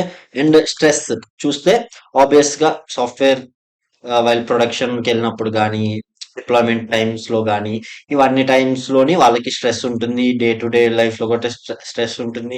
అండ్ ఇందులో కూడా చాలా డిఫరెంట్ ప్రొడక్ట్ బేస్డ్ ఉంటాయి. సర్విస్ బేస్డ్ ఉంటాయి. సర్విస్‌లో ఉన్న వాళ్ళకి సాలరీస్ తక్కువుంటుంది. స్ట్రెస్ తక్కువుంటుంది. ప్రొడక్ట్‌లో ఉన్న వాళ్ళకి సాలరీస్ ఎక్కువుంటాయి. స్ట్రెస్ ఇవన్నీ కూడా ఎక్కువుంటాయి. సో, ఇవన్నీ మనకి ఏది ఫ్రీగా రాదు. సో, బేసికల్లీ ఇదైతే ఒక క్లారిటీ పెట్టుకోండి. మీకు ఈ స్ట్రెస్‌లు, స్టెబిలిటీలు మంచిగా ఉండాలి. నాకు ఈ టైమ్ ఫ్రీడమ్ అనేది ఎక్కువుండాలి అంటే ఆబ్వియస్‌గా మీకు సాలరీస్ సైడ్ కొంచెం తక్కువుంటాయి.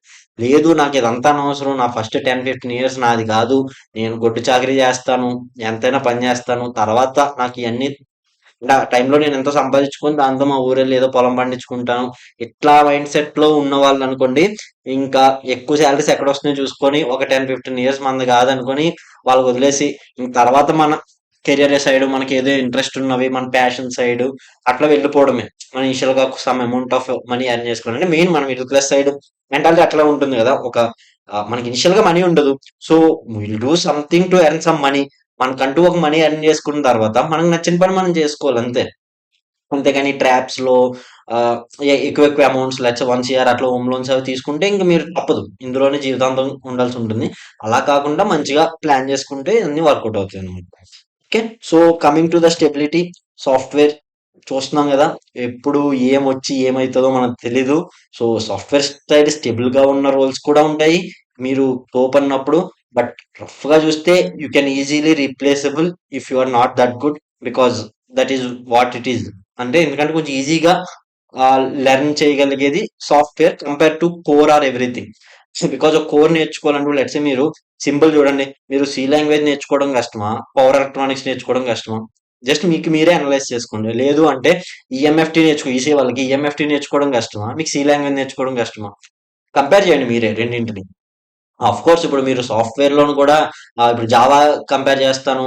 అట్లా మెషిన్ లెర్నింగ్ ఇవన్నీ ఉంటాయి కదా! నేను దాంతో దీన్ని కంపేర్ చేస్తానంటే ఇందులో కూడా ఇంకా దారుణమైన రాడ్ సబ్జెక్ట్స్ ఉంటాయి కదా! సో, కంపారిటివ్‌గా చూస్తే కంపేర్ టు కోర్ సాఫ్ట్‌వేర్ కొంచెం ఈజీ. నేను సాఫ్ట్‌వేర్ ఏమి ఈజీ మీరు డెడ్ ఈజీ అని చెప్పట్లేదు. కంపారిటివ్‌గా చెప్తున్నాను. Okay. So, that is stability పరంగా అయితే అది. And coming to the time freedom. So, ah, corporate అంటేనే time is not in your hands అన్నమాట. మీరు సర్వీస్ బేస్డ్ కంపెనీస్ ఉన్నాయంటే మీకు ఒక సర్టెన్ టైమ్ ఉంటుంది. ఆ టైంలోనే మీరు లాగిన్ అయ్యి, ఆ టైం అంతా వర్క్ చేయడం, లాగౌట్ అంతే. అవి కాకుండా ప్రొడక్ట్ కంపెనీస్‌లో మీకంటూ ఒక రెస్పాన్సిబిలిటీ ఉండి, మీకంటూ ఒక టాస్క్ ఇస్తే అది కంప్లీట్ అయ్యేంత వరకు మీకు టైమ్ ఫ్రీడమ్ ఉండదు. అండ్ కొన్ని డిప్లాయ్‌మెంట్స్ మీరు ఏ డిప్లాయ్‌మెంట్ చేశారు. దాంట్లో ప్రొడక్షన్ ఇష్యూస్ అయ్యి వస్తున్నాయనుకోండి. అప్పుడు మీకు టైమ్ ఫ్రీడమ్ అనేది ఉండదు. సో, ఈ కార్పొరేట్ అంటేనే టైం అనేది కంప్లీట్‌గా మీ చేతుల్లో అయితే ఉండదు. అదైతే ఫిక్స్ అవ్వండి. కార్పొరేట్ జాబ్స్ అన్నిటిలోని time is not in your hands. Clear? Next ఈ కంపెనీస్ డిఫరెంట్ కంపెనీస్ ఏముంటాయి?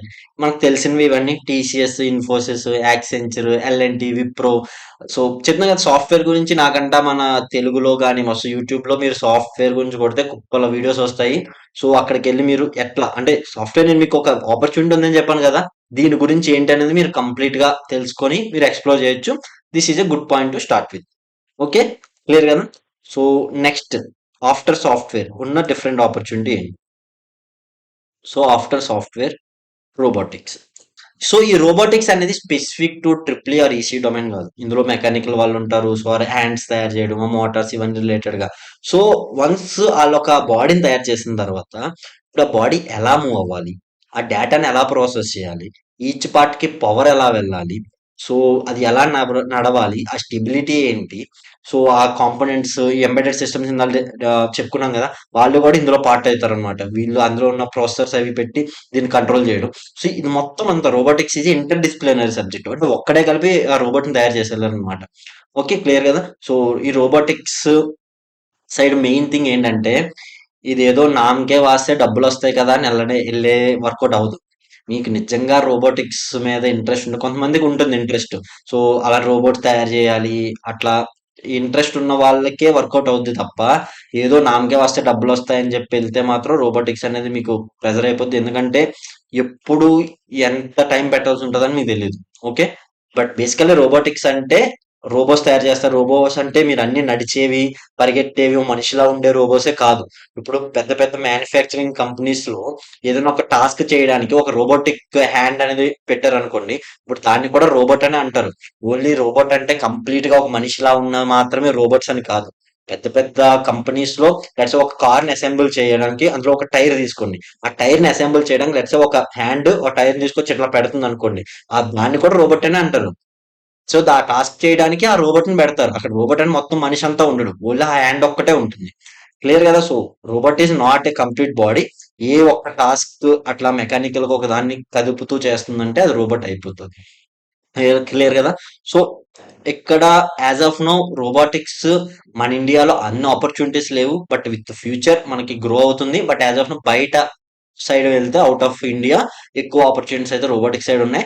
అందుకే చెప్పాను ఇది ఏదో డబ్బుల కోసం చేసేది కాదు. ఇంట్రెస్ట్ తో చేసే వాళ్ళకి మాత్రమే ఈ రోబోటిక్స్ అనేది వర్కౌట్ అవుతుంది. ఓకే, క్లియర్ గా. సో ఇప్పుడు వీళ్ళకి ఇనిషియల్ పే అనేది ఎలా ఉంటుంది చూస్తే, ఇనిషియల్ పే మన దగ్గర అయితే చెప్తున్నాను, మన ఇండియాలో ఎలా అయితే 5 to 7 LPA. మీరు బయటకి ఎంటెక్ లో స్పెసిఫిక్ గా రోబోటిక్స్ లో మీరు ఏదైనా సెపరేట్ డొమైన్ లో ఏమైనా ఎక్స్ప్లోర్ చేసి సెపరేట్ డిగ్రీస్ ఏమైనా చేస్తే మీకు ప్యాకేజెస్ మంచిగానే ఉంటాయి. సో దిస్ ఈజ్ మన ఇండియా పరంగా చెప్తున్న శాలరీస్ ఇవి. నాట్ ఫారెన్ లోకి వెళ్ళి శాలరీస్ అవి కాదు ఇవి. Okay, with 5 to 7 years experience మీరు మన దగ్గర ఉండి సర్వీస్ రిలేటెడ్ గా ఉంటే మీకు 15 to 20 LP అనేది వస్తుంది. బట్ మీరు నిజంగా R&D ప్రొడక్ట్ సైడ్ వెళ్తే మాత్రం మీకు శాలరీస్ మంచిగా ఉంటాయి. ఓకే, స్ట్రెస్ ఎప్పుడైనా మీకు ఇష్యూ వస్తే స్ట్రెస్ ఎక్కువ ఉంటుంది. అంటే లెట్స్ సే మీకు ప్రొడక్షన్ లో లేదా మ్యానుఫ్యాక్చరింగ్ దగ్గర ఉన్నారు, మీరు రోబోట్ చేశారు, ఉన్న పలంగా అది ఆగిపోయింది. అది ఆగిపోతే దాని వల్ల మీకు అక్కడ వర్క్ అనేది ఆగిపోతుంది కదా. సో ఇప్పుడు ఆ వర్క్ ఆగిపోతుందంటే ఆ స్ట్రెస్ అనేది మీకే ఉండదు. ఇప్పుడు ఎందుకంటే అది ఎంత ఎర్లీ పాసిబుల్ అయితే అంత ఎర్లీగా మీరు దాన్ని అప్ చేయాలి. లేదంటే అక్కడ ప్రొడక్షన్ ఆగిపోతుంది. ప్రొడక్షన్ అంటే టైం వేస్ట్ అంటే డబ్బులు వేస్ట్. సో ఎంత టైం ఆగిపోతే అంత డబ్బులు వేస్ట్ అన్నమాట. సో అక్కడ ఆ టైంలో మీకు స్ట్రెస్ ఎక్కువ ఉంటుంది కానీ యూజువల్ గా మీకు స్ట్రెస్ తక్కువ ఉంటుంది. వాళ్ళు అలాంటి ఇష్యూస్ వచ్చినప్పుడు ప్రతి ఒక్కరు ప్రతి డొమైన్ లో అలాంటి థింగ్స్ అనేవి ఉంటాయి. ఓకే, అండ్ స్టెబిలిటీ పరంగా చూస్తే అదే చెప్పలేము కదా. ఇప్పుడు బేసిక్ ఇప్పుడు మీరు రీసెర్చ్ ఓరియంటెడ్ ఆ రేంజ్ లోకి వెళ్ళిపోయారంటే మీకు స్టెబిలిటీ గుడ్. లేదు జస్ట్ బేసిక్ సర్వీస్ ఇట్లా చిన్న చిన్న సర్వీస్ రిలేటెడ్ వర్క్స్ లో ఉన్నారు మీరు రోబోటిక్స్ లో అంటే యూ కెన్ ఈజీలీ రీప్లేసబుల్. ఎందుకంటే మీరు అందులో పెద్ద ఎక్స్పర్టైజ్ అవసరం ఏమి ఉండదు కదా. బట్ మీరు ఒక హయ్యర్ లెవెల్లోకి వెళ్తే మీకు స్టెబిలిటీ ఉంటుంది కానీ బేసిక్ గా చిన్న చిన్న సర్వీసెస్ లో ఉంటే మీకు అంత స్టెబిలిటీ అనేది, ఎందుకంటే ఎక్కువ మంది అవసరం ఉండదు కదా. సో కొత్త వాళ్ళు ఎవరైనా వస్తే ఈజీగా రీప్లేసబుల్ అనేది అయిపోతారు అనమాట. టైం ఫ్రీడమ్ పరంగా చూస్తే సో టైం కూడా అంతే. ఎప్పుడైతే మీకు ఇష్యూ ఉంటుందో అది ఎప్పుడు ఏది పోతుందో మీకు తెలియదు. ఉన్న పలంగా అక్కడ కానీ ఏదైనా ఆగిపోయిందంటే వెంటనే మీరు అక్కడ ఉండాల్సిందే. అది వీకెండ్సా ఎప్పుడా ఏంటా అనేది అనవసరం. You have to be there. Okay, so ఇక్కడ సిమెన్స్, రాక్వెల్ ఆటోమేషన్, బోష్ ఇవి మన సైడ్ ఉన్న కంపెనీస్. వీటిలో you can easily get into it. Okay, ఇది రోబోటిక్స్ అనేది చెప్పాను కదా, it's a more passion related domain. మీకు ప్యాషన్ ఉంటే మీరు మంచి పొజిషన్ కి వెళ్ళవచ్చు. సో అండ్ ఫైనల్లీ ఇక్కడ మన బోత్ ట్రిపుల్ ఈసీ వాళ్ళు కంబైన్డ్ ఉన్న దాంట్లో ఫైనల్ ఏంటంటే బయోమెడికల్ ఇంజనీరింగ్. బయోమెడికల్ ఇంజనీరింగ్ అంటే ఏంటి? సో మీరు ఇంజనీరింగ్ లో నేర్చుకునే ట్రిపుల్ ఈసీని ఈ బయాలజీతో కంబైన్ చేసి వర్క్ చేసేది ఈ బయోమెడికల్ ఇంజనీరింగ్. అంటే ఏంటంటే లెట్స్ సే ఇప్పుడు మీరు హాస్పిటల్లోకి వెళ్ళారు. హాస్పిటల్‌లో మీరు పక్కన బెడ్ పక్కన చూస్తే చిన్న చిన్న మానిటర్స్‌లో ఇట్లా ఇట్లా వేవ్ ఫార్మ్స్ కనిపిస్తాయి. బీపీ లెంత్ అవన్నీ కనిపిస్తాయి కదా. దాన్ని వైటల్ మానిటర్ అంటారు. సో ఇప్పుడు ఆ వైటల్ మానిటర్‌ని ఎంబీఏ చేసి అదే ఎంబీఏ అన్న ఎంబీబీఎస్ చేసి డాక్టర్స్ దాన్ని తయారు చేయలేరు కదా. అది తయారు చేయగలిగేది ఇంజినీరే. వాడికి ఏం తెలియాలి? బేసిక్ థింగ్స్ చేయాలి. అది అది ఎందుకు అలా వేవ్ ఫార్మ్ అలా ఎలాగొస్తది? ఆ బేసిక్ బయాలజీ థింగ్ కావాలి. దాన్ని యూజ్ చేసి ఆ డొమైన్ అంటే ఇంజినీరింగే కదా. ఇప్పుడు అక్కడ ఆ వేవ్ ఫార్మ్ అలా రావాలంటే లోపల ఏడీసీలో లోపల ఉన్న మైక్రో ప్రాసెసర్లు ఇవన్నీ యూస్ చేసి దాన్ని బిల్డ్ చేస్తారు కదా. ఆ మీద నాలెడ్జ్ ఎవరికి ఉంటుంది? ఈ ట్రిపుల్ ఈసీ చేసిన వాళ్ళకి ఉంటుంది. దీంతో పాటు కొంచెం బేసిక్ బయాలజీ అంటే బయాలజీ ఇన్ ద సెన్స్ అదే పేషెంట్ రిలేటెడ్ ఇన్ఫర్మేషన్ అవి రెండు తెలుసుకొని అలాంటి డివైజెస్ అవని కానీ స్కానింగ్ డివైజెస్ ఉంటాయా, ఆ స్కానింగ్ డివైజెస్ యొక్క తయారు చేయడం కానీ R&D కానీ సర్వీస్. సో ఇప్పుడు హాస్పిటల్లో ఆ డివైజెస్ తీసుకుంటారో వాటికి విత్ ఇయర్లీ కానీ మంత్లీ కానీ సర్వీస్ చేయాల్సి ఉంటుందా, ఈ అన్ని రిలేటెడ్ జాబ్స్ ఈ బయోమెడికల్ ఇంజినీరింగ్ లో ఉంటాయి. మీరు సర్వీస్ రిలేటెడ్ వెళ్తే ఆబ్వియస్లీ మీకు తక్కువ శాలరీస్ ఉంటాయి. మీరు అలా కాకుండా ఈ R&D ప్రొడక్ట్ డెవలప్మెంట్ సైడ్ వెళ్తే మీకు శాలరీస్ ఎక్కువ ఉంటాయి. సో బేసికలీ బయోమెడికల్ ఇంజినీరింగ్ అంటే తెలుసు కదా, మీరు నేర్చుకున్న ఇంజనీరింగ్ ని ఈ మెడికల్ సైడ్ అప్లై చేయడాన్ని ఈ బయోమెడికల్ ఇంజనీరింగ్ డొమైన్ అంటారు. క్లియర్ కదా? సో వీళ్ళకి ఇనిషియల్ పేస్ ఎలా ఉంటాయి అనేది డిస్కస్ చేద్దాం. సో ఇప్పుడు బయోమెడికల్ ఇంజనీరింగ్ తీసుకుంటే మీకు ఇనిషియల్ పే 3 to 5 LP ఉంటుంది. సో ఎందుకంటే ఆ, అంత ఇనిషియల్ గానే మీ నుంచి వాళ్ళు ఎక్కువ మనీ వాల్యూ సంపాదించేది ఏమి ఉండదు. ఇనిషియల్ గా మిమ్మల్ని ట్రైన్ చేస్తూ మీకు ఒక్కొక్కటి నేర్పిస్తూనే వాళ్ళు వర్క్ చేయాలి కాబట్టి మీకు అంత ఇనిషియల్ గానే ఎక్కువ పే ఇచ్చి తీసుకునేది అయితే ఉండదు. బట్ విత్ టైం మీరు నాలెడ్జ్ నేర్చుకున్న తర్వాత మీకు 2 ఆప్షన్స్. ఒకటి మీరు సర్వీస్ సైడ్ వెళ్ళడం, ఇంకొకటి మీరు ఆ ప్రొడక్ట్‌ని డెవలప్ చేసే సైడ్ వెళ్ళడం. ఆబ్వియస్‌గా డెవలప్ చేసే సైడ్ వెళ్తే సాలరీస్ ఎక్కువుంటాయి. లేదు జస్ట్ సర్వీస్ సైడ్ వెళ్తే మీకు సాలరీస్ తక్కువుంటాయి. అండ్ ఈ సాలరీస్, ఈ టైమ్ ఫ్రీడమ్, స్ట్రెస్‌లు కూడా బోత్ డిపెండెంట్. మీరు ప్రొడక్ట్ సైడ్ వెళ్తే స్ట్రెస్‌లు ఎక్కువుంటాయి. టైమ్ ఫ్రీడమ్ తక్కువుంటుంది. వేరే మీరు సర్వీస్ సైడ్ వెళ్లారంటే టైమ్ ఫ్రీడమ్ కొంచెం తక్కువ ఉంటది. ఆబ్వియస్‌లీ ఎందుకంటే ఎప్పుడు మీరు ఎళ్ళాల్సి ఉంటుందో తెలీదు మెయింటెనెన్స్‌కి. స్ట్రెస్ అయితే మాత్రం తక్కువుంటుంది. ఓకే. ఇప్పుడు ఆఫ్టర్ ఒక 5-7 ఇయర్స్ అయితే 10-15 ఎల్‌పీఏ యావరేజ్‌గా మన సైడ్ అయితే ఉంటుంది. ఓకే. మన ఇండియా పరంగానే నేను చెప్తున్న సాలరీస్ ఇవన్నీ. సో స్ట్రెస్ చెప్పాను కదా! ఎప్పుడైనా అక్కడ ఏదైనా అయితే ఒక ఆ డివైస్, ఎందుకంటే మెడికల్‌లో ఆ డివైస్ అనేవి చాలా ఏమంటారు యాక్యురసీ‌గా చాలా మెడికల్ గ్రేడ్‌లో ఉంటాయి అవన్నీ. సో ఏదైనా చిన్నది పోయినా సరే మనం వెళ్లి అది చూడడం అనేది ఇంపార్టెంట్ అవుతుంది. అంటే బేసికల్‌గా బ్యాకప్ ఉంటుంది. బట్ అవి సర్వీస్‌కి వెళ్ళేటప్పుడు అది మీకు ఆ స్ట్రెస్ అనేది కొంచెం అంతలా ఉండదు. But medium stress. Okay. And coming to the stability, if మీరు గనక ఇండస్ట్రీలో ఒక 5-7 ఇయర్స్ మంచిగా అన్నీ నేర్చుకున్నారు అంటే, మళ్ళీ కొత్తగా ఒకళ్ళు పిలిచి నేర్పించడం అనేది కొంచెం కష్టమవుతుంది గాబట్టి, మీకు ఈ స్టెబిలిటీ అనేది కొంచెం మంచిగానే ఉంటుంది ఈ డొమైన్‌లో బయోమెడికల్ ఇంజినీరింగ్. ఎందుకంటే అందరూ ఈ రెండిట్లోని కలిపి ఎక్స్‌పర్టైజ్ అవ్వలేరు. ఇంజినీరింగ్ ఉంటుంది. కొంతమందికి బయాలజీ అంత ఎక్కదు. బట్ మీరు 2 కలిపి ఇంటిగ్రేట్ చేసుకొని నేర్చుకోగలిగారు. మీకు అందులో ఇంట్రెస్ట్ ఉంది అంటే, మీకు మంచి స్టెబిలిటీ అనేది ఈ డొమైన్‌లో ఉంటుంది. ఇది కూడా మోర్ ఆర్ లెస్ కొంచెం VLSI ఆ డొమైన్ రిలేటెడ్ గానే ఉంటుందన్నమాట. So coming to the time freedom, obviously చెప్పాను కదా, మీరు ఎప్పుడైనా వెంటనే అవసరం రిక్వైర్మెంట్స్ ఉన్నప్పుడు టైం అనేది మీకు తక్కువ ఉంటుంది. బట్ మీరు నార్మల్గా చూసుకుంటే టైం ఫ్రీడమ్ కూడా లిమిటెడ్, ఇట్స్ గుడ్ గానే ఉంటుందన్నమాట. సో ఇక్కడ మన ఇండియాలో ఉన్న డిఫరెంట్ కంపెనీస్ ఏంటంటే GE health care, Philips, Abbott, radiometer, ఇవన్నీ అన్నమాట. సో వీడియో కొంచెం స్లో అనిపిస్తే 1.5-2x లో పెట్టుకొని చూడండి. ఇక్కడ basically main intention of this video ఏంటంటే దేంట్లో ఉన్నాయి డిఫరెంట్ డొమైన్స్ అనేవి మీకు ఇంట్రడ్యూస్ చేయడానికి అండ్ బేసిక్ పారామీటర్స్ మీకు ఇవ్వడానికి. ఓకే. ఇప్పుడు next only specific to triple E, అంటే ట్రిపుల్ ఈ వాళ్ళకి మాత్రమే ఉండే ఆపర్చునిటీస్ అనేవి డిస్కస్ చేద్దాము. సో ఓన్లీ ట్రిపుల్ ఈ వాళ్ళకి ఫస్ట్ మనం చూసినట్టయితే power and energy sector. So ఈ పవర్ సెక్టర్ అంటే ఏంటంటే చాలా హెవీ వోల్టేజెస్ తో ఆపరేట్ చేసే సెక్టర్. సో లెట్స్ సే ఇప్పుడు ట్రాన్స్మిషన్ గానీ, ఈ డిస్ట్రిబ్యూషన్ గానీ ఆ లెవెల్‌లో ఉండే జాబ్స్ అనేవి, లెట్స్ సే ఇప్పుడు thermal power plants, hydro power plants, ఇవన్నీ ఉంటాయి గదా! సో ఈ పవర్ జనరేషన్ సైడ్ ఉండే వర్క్ అంతా ఇది పవర్ అండ్ ఎనర్జీ సెక్టర్‌లోకొస్తది. ఇందులో చాలా హెవీ వోల్టేజెస్‌తో వర్క్ చేస్తారు. ఇందులో మోస్ట్‌లీ గవర్నమెంట్ సైడ్ ఉన్నవే ఆపర్చునిటీస్ ఎక్కువుంటాయి. అండ్ రీసెంట్‌గా ప్రైవేట్ ప్లేయర్స్ కూడా ఈ డొమైన్‌లోకి ఎంటర్ అవుతున్నారు. లెట్స్ సే అదాని పవర్ ఉంది. ఇవన్నీ ఈ డొమైన్‌లోకి ఎంటర్ అవుతున్నాయి. మెయిన్‌లీ పవర్ ట్రాన్స్మిషన్ గానీ, జనరేషన్ గానీ రిలేటెడ్‌గా ఉన్న జాబ్స్ అనేవి ఇందులోకొస్తాయన్నమాట. సో ఇక్కడ వీళ్ళకి ఇనిషియల్ పే ఎలా ఉంటుంది అనేది డిస్కస్ చేద్దాము.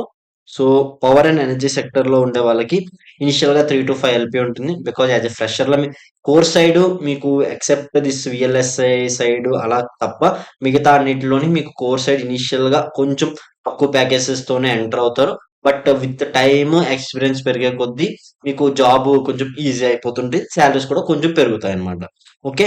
అండ్ విత్ టైమ్ మీకు 10-15 LPA వరకు ప్యాకేజెస్ అనేవి పెరుగుతుంటాయి. సో కోర్ సైడ్ కాబట్టి మీకు వర్క్ స్ట్రెస్ అది కొంచెం తక్కువ ఉంటుంది compare to remaining things, because me core domain కాబట్టి. ఓకే. బట్ ప్యాకేజెస్ అయితే 5-7 ఇయర్స్ కి మీరు షిఫ్ట్ కొడితే ఇంకొంచెం పెరుగుతాయి. బట్ యావరేజ్ గా అయితే 10-15 LPA ప్యాకేజెస్ అయితే ఉంటాయి అన్నమాట. సో అండ్ స్ట్రెస్ పరంగా వస్తే, సో ఏదైనా ప్రాబ్లమ్ వస్తే ఆబ్వియస్ స్ట్రెస్ ఉంటుంది. బట్ నార్మల్ టైమ్స్ లో అయితే స్ట్రెస్ కొంచెం తక్కువగానే ఉంటుంది. It's a minimal stress job, not a complete full stress తో ఉండే జాబ్ కాదనమాట. Okay. Next coming to the stability. So actually core side లో ఉన్న అడ్వాంటేజ్ ఏంటంటే స్టెబిలిటీనే. బికాజ్ అంత ఈజీగా, బికాజ్ మీకు విత్ ఎక్స్పీరియన్స్ మీ ఎక్స్పర్టైజ్ పెరుగుతుంది కాబట్టి ఈజీగా మీరు ప్రాబ్లమ్స్ సాల్వ్ చేయగలుగుతారు కాబట్టి మీకు కొంచెం స్టెబిలిటీ అనేది మంచిగానే ఉంటుంది. అంత ఈజీగా రీప్లేస్ చేయరు కంపెనీస్ లో కూడా, ఎందుకంటే బికాజ్ ఆ వర్క్ అనేది ఎప్పుడు ఉంటుంది and it's part and parcel అయిపోతారు మీరు కూడా, ఇంటిగ్రల్ ఆఫ్ దట్ కంపెనీ. అందుకే శాలరీస్ పెద్దగా చేంజెస్ ఉండవు, కానీ స్టెబిలిటీ అయితే కోర్ సైడ్ మనకి మంచిగా ఉంటుంది. ఓకే. సో టైమ్ ఫ్రీడమ్ చెప్పారు కదా మీరు, ఆ టైంలో ఉండాల్సిందే. ఎప్పుడైనా మీకు ఇష్యూస్ వస్తే కొంచెం నైట్స్, ఎర్లీ మార్నింగ్స్ వరకు కొన్ని డేస్ 1, 2 డేస్ అక్కడే ఉండి వర్క్ చేసే సిచ్యువేషన్స్ కూడా వస్తుంటాయి. సో టైమ్ ఫ్రీడమ్ అనేది కొంచెం తక్కువ ఉంటుంది. స్టెబిలిటీ పరంగా మంచిగా ఉంటుంది ఈ power and energy sector. Okay. Next coming to the manufacturing and heavy industry. So ఈ manufacturing and heavy industry in the sense ఒక ఎగ్జాంపుల్ ఏంటంటే ఇప్పుడు సిమెంట్ ఇండస్ట్రీస్, టెక్స్టైల్ ఇండస్ట్రీస్, ఇవన్నిట్లో మిషనరీ ఉంటుంది కదా. సో మిషనరీ ఉందంటే అక్కడ ఎలక్ట్రికల్ రిలేటెడ్ గా వర్క్ ఉంటుంది. ఓకే. సో ఎందుకంటే ఆ మిషన్స్ అన్ని ఎలక్ట్రికల్ ఎనర్జీ మీదే ఆపరేట్ అవుతాయి కాబట్టి. సో ఇక్కడ మెయింటెనెన్స్ కానీ ఎప్పుడైనా ఇష్యూస్ వచ్చినప్పుడు సాల్వ్ చేయడానికి కానీ ఈ డొమైన్స్ లోని వర్క్ చేయడానికి ఎలక్ట్రికల్ ఇంజనీర్స్ అనేవి అవసరం పడతారు. బట్ ఇక్కడ ఉన్న మెయిన్ ప్రాబ్లం ఏంటి అంటే ఇక్కడ మనకి సాలరీస్ అనేవి తక్కువ ఉంటాయి. Because it's more like A maintenance thing. Let's ఒక మిషన్ ఆగిపోయిందంటే అది ఒకవేళ ఎలక్ట్రికల్ రిలేటెడ్ గా ఏమైంది అని చెక్ చేసి వెరిఫై చేయడమే కాబట్టి మనకు కొంచెం సాలరీస్ ఈ ఇండస్ట్రీలో కొంచెం తక్కువ ఉంటాయండి. అండ్ ఆల్సో టైం ఫ్రీడమ్ కూడా అంత ఉండదు. బికాజ్ ఎందుకంటే industries usual work for 24 hours కదా. సో ఎప్పుడు ఏ ప్రాబ్లమ్స్ వస్తాయో తెలీదు. ఒకవేళ మీరే కనుక అక్కడ హెడ్ అయితే మీ యొక్క రిక్వైర్మెంట్ అనేది ఎప్పుడు పడుతుందో తెలీదు, ఎప్పుడైనా వెళ్ళాల్సి రావచ్చు. సో ఈ ఇండస్ట్రీ కూడా ఒక ఆపర్చునిటీ ఉంది. అది మీకు కావాలా వద్దా అనేది మీ ఇంట్రెస్ట్ బేస్ చేసుకొని మీరు చూస్ చేసుకోవాల్సి ఉంటుంది. ఓకే. క్లియర్ కదా. సో దీనికి వాట్ దే డూ అనేది మీకు క్లారిటీ వచ్చింది కదా, ఎక్కడెక్కడ పని చేస్తారు ఏంటి అని చెప్పి. ఇప్పుడు నెక్స్ట్ ఇనిషియల్ పే ఎంత ఉంటుందో డిస్కస్ చేద్దాం. సో ఈ మ్యానుఫ్యాక్చరింగ్ అండ్ హెవీ ఇండస్ట్రీలో చూస్తే ఇనిషియల్గా 3 to 5 LPA. Because basically core side అంటే మోర్ ఆర్ లెస్ అంతే ఉంటాయి ఇనిషియల్గా, బట్ విత్ టైమ్ అవి కొంచెం ఇంక్రీజ్ అవుతాయి. Okay. So basically both power and energy sector అంత పెద్దగా శాలరీస్ ఉండవు. సో బట్ ఇట్స్ మన కోర్ డొమైన్ అండ్ మీరు అందులో బాగా సారీ, సో మీరు అందులో బాగా ఎక్స్పర్టైజ్ అయితే మీకు సాలరీస్ ఇంక్రీజ్ అవుతాయి బేస్డ్ ఆన్ మీరు కంపెనీ షిఫ్ట్ అవుతుంటే. ఓకే. సో స్ట్రెస్ అనేది కొంచెం తక్కువే ఉంటుంది నార్మల్ టైమ్స్ లో, బట్ ఏదైనా ఇష్యూ వచ్చినప్పుడు మాత్రం ఆబ్వియస్లీ స్ట్రెస్ అనేది ఎక్కువ ఉంటుంది. ఓకే. బట్ విత్ టైం ఏమవుతుందంటే స్ట్రెస్ మీకు ఎందుకు ఉండదంటే మీరు అందులో ఎక్స్పర్టైజ్ అయిపోతారు. ఒక ఇష్యూ వచ్చిందంటే ఓకే దాంట్లో ఏం సాల్వ్ చేయాలి అనేది మీకు క్లారిటీ వచ్చేస్తుంది కాబట్టి సో మీకు స్ట్రెస్ అనేది తక్కువ ఉంటుంది. మీకు ఆల్మోస్ట్ టైం ఉండకపోవచ్చు కానీ స్ట్రెస్ అయితే ఉంటుంది. ఓకే. సో స్టెబిలిటీ అనేది మన కోర్ సైడ్ లో మేజర్ అడ్వాంటేజ్ అదే కదా, stability. And coming to the time freedom అయితే ఉండదు. చెప్పాను కదా ఎప్పుడు అవసరం పడుతుందో తెలీదు. అవసరం పడితే మీరు ఈజీగానే దాన్ని సాల్వ్ చేయగలరు, బట్ ఎప్పుడు అవసరం పడుతూ ఉండొచ్చు మీరు. ఓకే. సో ఇక్కడ మనం దీనికి రిలేటెడ్ కంపెనీస్ ఏం చూస్తే అంబుజా సిమెంట్ కానీ, UltraTech cement, L and T, BEL, ABB, HUL, ITC ఇవన్నీ మ్యానుఫ్యాక్చరింగ్ రిలేటెడ్ ఇండస్ట్రీస్ అవన్నీ ఉన్నాయి కదా. వీటన్నిటి దగ్గర మీ యొక్క రిక్వైర్మెంట్ అయితే ఉంటుంది. బేస్డ్ ఆన్ దట్ మీకు స్టెబిలిటీ ఎక్కువ ఇంపార్టెంట్ అండ్ విత్ టైం నేను ఎక్స్పర్టైజ్ అయిపోతాయి, నాకు కొంచెం వర్క్ రిలేటెడ్ అంత ఎక్కువ ఏమి ఉండదు అనే అట్లా ఉన్న వాళ్ళకి దిస్ కూడా it will works. Okay. And coming to the next opportunity automation, PLC and స్కాడా. So PLC అంటే ఏంటి అంటే programmable logic circuit. So basically నేను ఒక మీకు ఒక వీడియో ఇస్తాను డిస్క్రిప్షన్ లో లింక్, ఒకసారి అది చెక్ చేయండి. సో ఆ వీడియోలో మీకు ఏముంటుందంటే ఆటోమేటిక్ గా బాటిల్స్ ఫిల్ అయ్యే ఒక సిస్టమ్ ని ఒక ఆటోమేట్ చేయాలి. ఒక సిస్టమ్ ని ఏంటి ఆటోమేటిక్ గా బాటిల్స్ అనేవి ఫిల్ అవ్వడం, ఆ క్యాప్ పడి వెళ్ళిపోవడం అట్లా వెళ్ళాలి కదా. దీన్ని అంతటిని మనం సాఫ్ట్వేర్ లో ఆటోమేట్ చేస్తే ఈ హార్డ్వేర్ అనేది వర్క్ అవుతుంది అనమాట. సో బేసికల్ ఆ వీడియో చూస్తే మీకు క్లారిటీ వస్తుంది. బేసికల్ ఏంటంటే ఒక హార్డ్వేర్ థింగ్ ని మీరు సాఫ్ట్వేర్ లో ఒక సర్క్యూట్ వేసి దాన్ని ఆటోమేట్ చేస్తారు. ఇది పిఎల్సి రిలేటెడ్ వర్క్. నేను ఆ వీడియో ఇస్తాను, వీడియో చెక్ చేస్తే మీకు కంప్లీట్ క్లారిటీ వస్తుంది అనమాట. And what is SCADA. SCADA ఏంటి అంటే supervisory control and data acquisition. Let's a మీరు ఇప్పుడు పిఎల్సి యూస్ చేసి ఒక అప్లికేషన్ ని డిజైన్ చేశారు. లెట్స్ ఏ ఆటోమేటిక్ గా బాటిల్స్ ఫిల్ అయ్యే సిస్టమ్ ని మీరు డిజైన్ చేశారు. ఇప్పుడు స్కాడా ఏంటి అంటే ఆ బాటిల్స్ ఎన్ని ఫిల్ అవుతున్నాయి, ఒకవేళ ఫిల్ అవుతున్నప్పుడు ఏమైనా ఇష్యూస్ వస్తున్నాయా, ఎప్పుడైనా ఆగిపోతుందా, అది ఆగిపోతున్నప్పుడు ఆ మానిటరింగ్ చేయడానికి ఆ డేటా ఎన్ని ఒక అండ్ 1 అవర్‌కి ఎన్ని బాటిల్స్ ఫిల్ చేయగలుగుతుంది? ఏ టైంలో ఏమి ఇష్యూస్ వస్తున్నాయి? ఇట్లాంటి ఈ సూపర్వైజింగ్ ఈ ఒక్క మెషిన్ అని కాదు కదా! ఒక కంపెనీలో ఎలాంటివి ఒక 100 ఉన్నాయనుకోండి. మీరు ప్రతి దానికెళ్ళి చెక్ చేయలేరు కదా!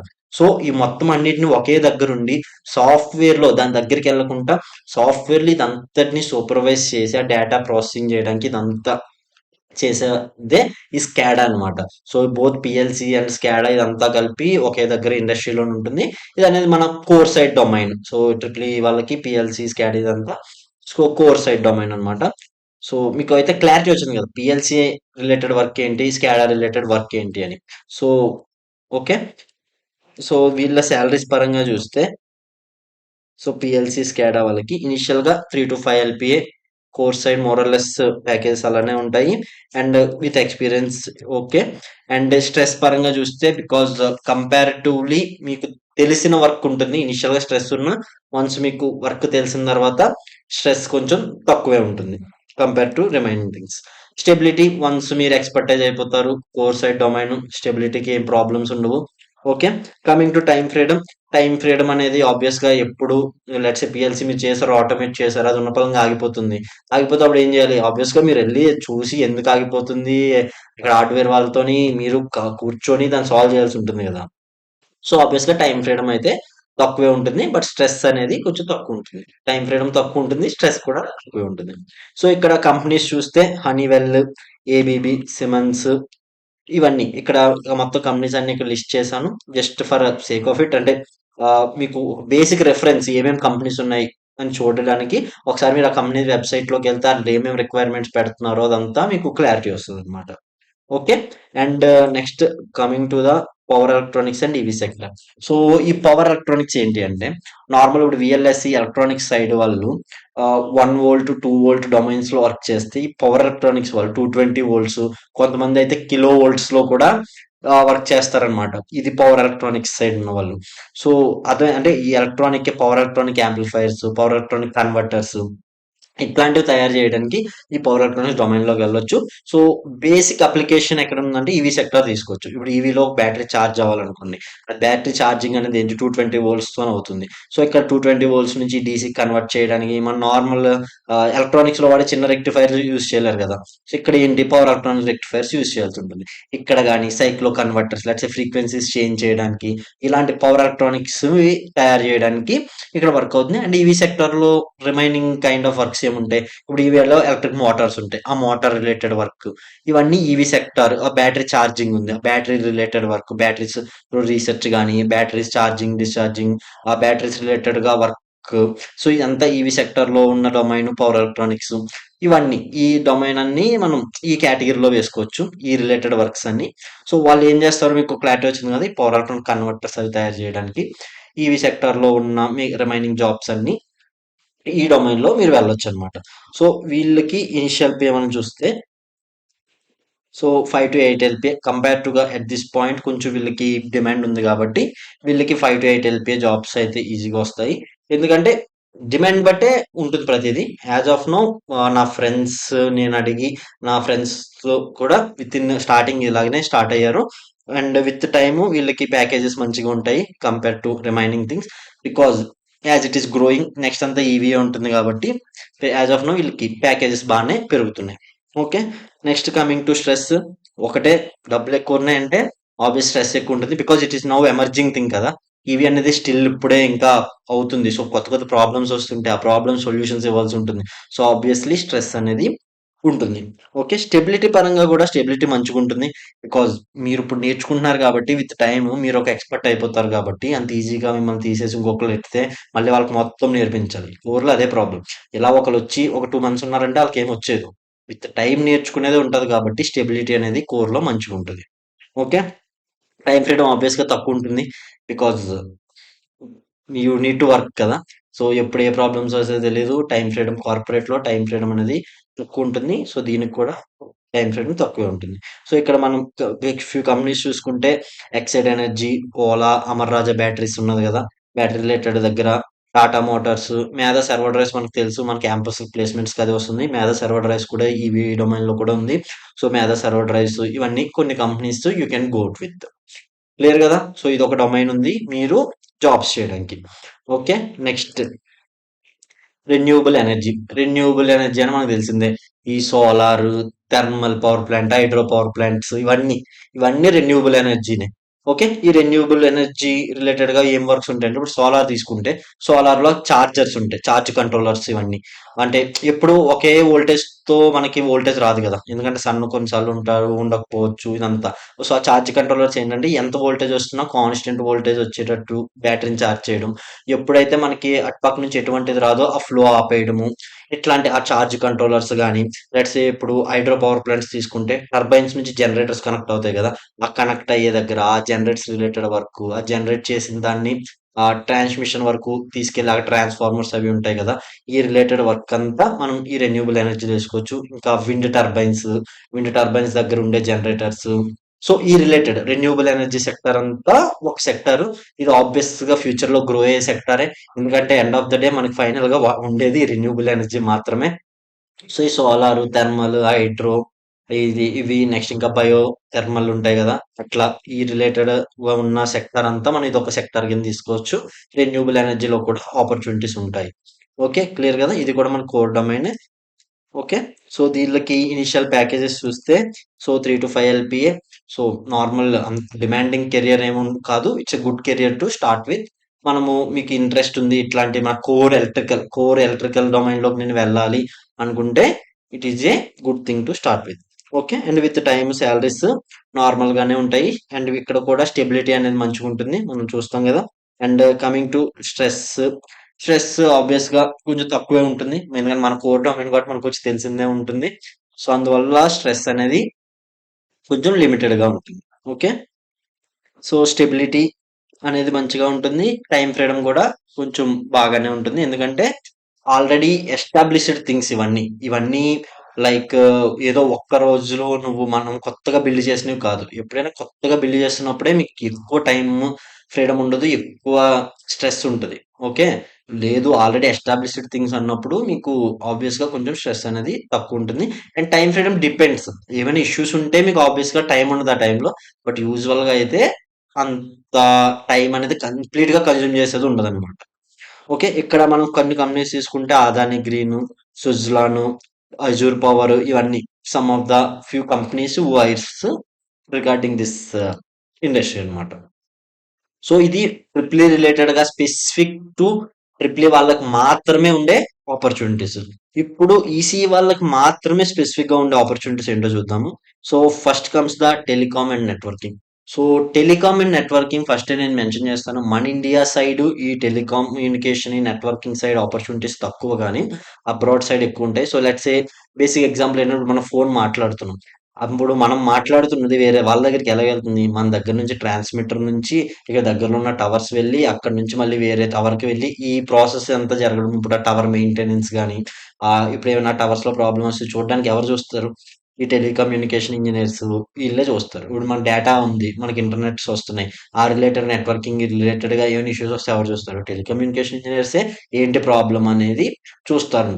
సో ఈ రిలేటెడ్ వర్క్ డొమైన్స్ లో చేయాలంటే మన సైడ్ అంత ఎక్కువ పే ఉండదు, అంత ఎక్కువ ఆపర్చునిటీస్ ఉండవు. కానీ అబ్రాడ్ సైడ్ ఈ రిలేటెడ్ డొమైన్ ఎక్కువ ఆపర్చునిటీస్ ఉంటాయి. బట్ ఇది కూడా మీకు ఒక ఆపర్చునిటీ అయితే ఉంటది if you want to choose ECE. Okay. So వీళ్ళకి ఇనిషియల్ పే ఎలా ఉంటదో ఒకసారి చెక్ చేద్దాము. సో ఇనిషియల్‌గా 3-5 ఎల్‌పీ‌తో స్టార్ట్ చేస్తారు. ఎందుకంటే అంత డిమాండింగ్ కెరియర్ కాదు కాబట్టి ఇనిషియల్‌గా సమ్ గుడ్ ప్యాకేజెస్ ఉంటాయి. Not a great packages. Okay. And with time వీళ్ళ సాలరీస్ కూడా 10-17 ఎల్‌పీఏ. అండ్ మీరు విత్ ఆ ఎక్స్‌పీరియన్స్‌తో అబ్రాడ్ వెళ్తే మీకు ఇంకా మంచి ప్యాకేజెస్ అనేవి వస్తుంటాయి. This is A just for starting purpose. మీరు ఇందులో ఏదైనా స్టార్ట్ చేసి దీని నుంచి మీరు బయట ఎక్కువ డిమాండింగ్ ఉన్న వాటికి మూవ్ అయితే ఆబ్వియస్‌గా మీకు కూడా సాలరీస్ పెరుగుతాయి. అండ్ స్టెబిలిటీ అనేది ఆబ్వియస్‌గా ఉంటది. ఎందుకంటే you are not replaceable. Because కోర్‌కున్న అడ్వాంటేజ్ అదే కాబట్టి. ఓకే. స్ట్రెస్ కొంచెం మినిమల్ గానే ఉంటుంది. స్టెబిలిటీ అనేది మంచిగుంటది. ఎందుకంటే మన కోర్ సైడ్ డొమైన్ కాబట్టి. బట్ టైమ్ ఫ్రీడమ్ అనేది చాలా తక్కువుంటుంది. ఎందుకంటే ఎప్పుడు ఎక్కడ ప్రాబ్లమ్స్ వస్తాయో తెలీదు. ఉన్న పలంగా మనకు ఒక సెల్ టవర్ ఆగిపోయిందంటే ఆబ్వియస్‌గా అక్కడికెళ్ళి ఏంటి ఇష్యూస్ అనేది చూడాల్సి ఉంటుంది గదా. సో ఈ రిలేటెడ్‌గా ఉన్న వాళ్ళకి టైమ్ ఫ్రీడమ్ తక్కువుంటుంది. బట్ స్టెబిలిటీ అనేది మంచిగా ఉంటుంది. And coming to the final thing. ఇప్పుడు కన్స్యూమర్ అండ్ ఇండస్ట్రియల్ ఎలక్ట్రానిక్స్ అంటే ఏంటండి? ఇప్పుడు లెట్స్ సే మన మొబైల్స్ ఉన్నాయి. మన టీవీ చిన్న చిన్న ఎలక్ట్రానిక్ గ్యాడ్జెట్స్ వాటినిటి యొక్క మెయింటెనెన్స్ గానీ, లేదంటే అవన్నీ ఇంటిగ్రేషన్ గానీ, ఇదంతా ఈ కన్జ్యూమర్ అండ్ ఇండస్ట్రియల్ ఎలక్ట్రానిక్స్ కేటగిరీలోకి వస్తాయి. లెట్స్ ఇప్పుడు ఒక మొబైల్స్‌ని ఇంటిగ్రేషన్ చేస్తారా? అదంతా ఏంటి ఎలక్ట్రానిక్సే గదా! అండ్ ఒక మైక్రో ఓవెన్ ఉంది. లేదంటే అయన్నీ ఎలక్ట్రానిక్ రిలేటెడ్ గ్యాడ్జెట్స్ ఏమైతే ఉంటాయో, ఈ గ్యాడ్జెట్స్ అన్నిటి ఇంటిగ్రేషన్ గానీ, మెయింటెనెన్స్ గానీ ఉండేది ఈ డొమైన్‌లోకి వస్తుంది. ఇక్కడ మనకి యూజువల్‌గా సాలరీ ప్యాకేజెస్ అవి కొంచెం తక్కువగానే ఉంటాయి. బట్ ఏంటంటే మన కోర్ డొమైన్‌లో వెళ్లి జాబ్ చేయాలంటే ఇది కూడా ఒక ఆపర్చునిటీ టు గో అన్నమాట. సో, ఇక్కడ మనం మా ఇనిషియల్ ప్యాకేజెస్ అవి చూస్తే 3-5 ఎల్‌పీ ఇనిషియల్‌గా 3-5 ఎల్‌పీఏతో స్టార్ట్ చేస్తారు. And with time you will go to 10-12 LPA with time. Okay. And coming to the stress, stability and time freedom ఇవన్నీ మనకి గుడ్ ఉంటాయి. బికాస్ స్ట్రెస్ అనేది అంత ఏముండదు. ఆల్రెడీ ఫ్లోస్ అన్నీ ఎస్టాబ్లిష్ అయ్యి ఉంటాయి. సో, ఇది చేయాలి అని చెప్పి ఫిక్స్ అయి ఉంటుంది. సో, మీరు అవన్నీ చేస్తుంటారు. అండ్ విత్ టైమ్ మీకు అందులో కొంచెం ఎక్స్‌పర్టైజ్ అవుతుంటారు కాబట్టి స్టెబిలిటీ బానే ఉంటుంది. టైమ్ ఫ్రీడమ్ కూడా లిమిటెడ్ ఉంటుంది. మీకంటూ కొత్త ప్రాబ్లమ్స్ మీరు ఛాలెంజెస్ ఏం తీసుకోరు. సో, ఉన్న టైంలో మీరు వర్క్ చేస్తారు. రిమైనింగ్ టైమ్ అంతా మీకుంటుంది.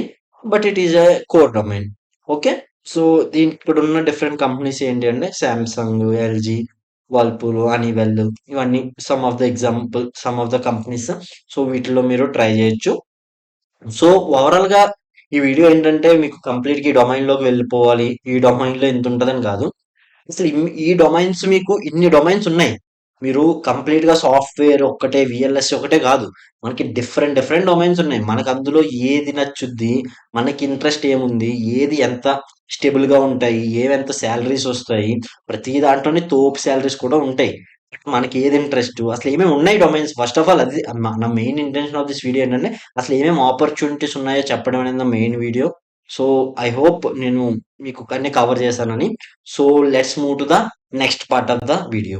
సో, ఇప్పుడు third part of the video అసలు ఈసీ మనకు సెట్ అవుద్దా లేదా?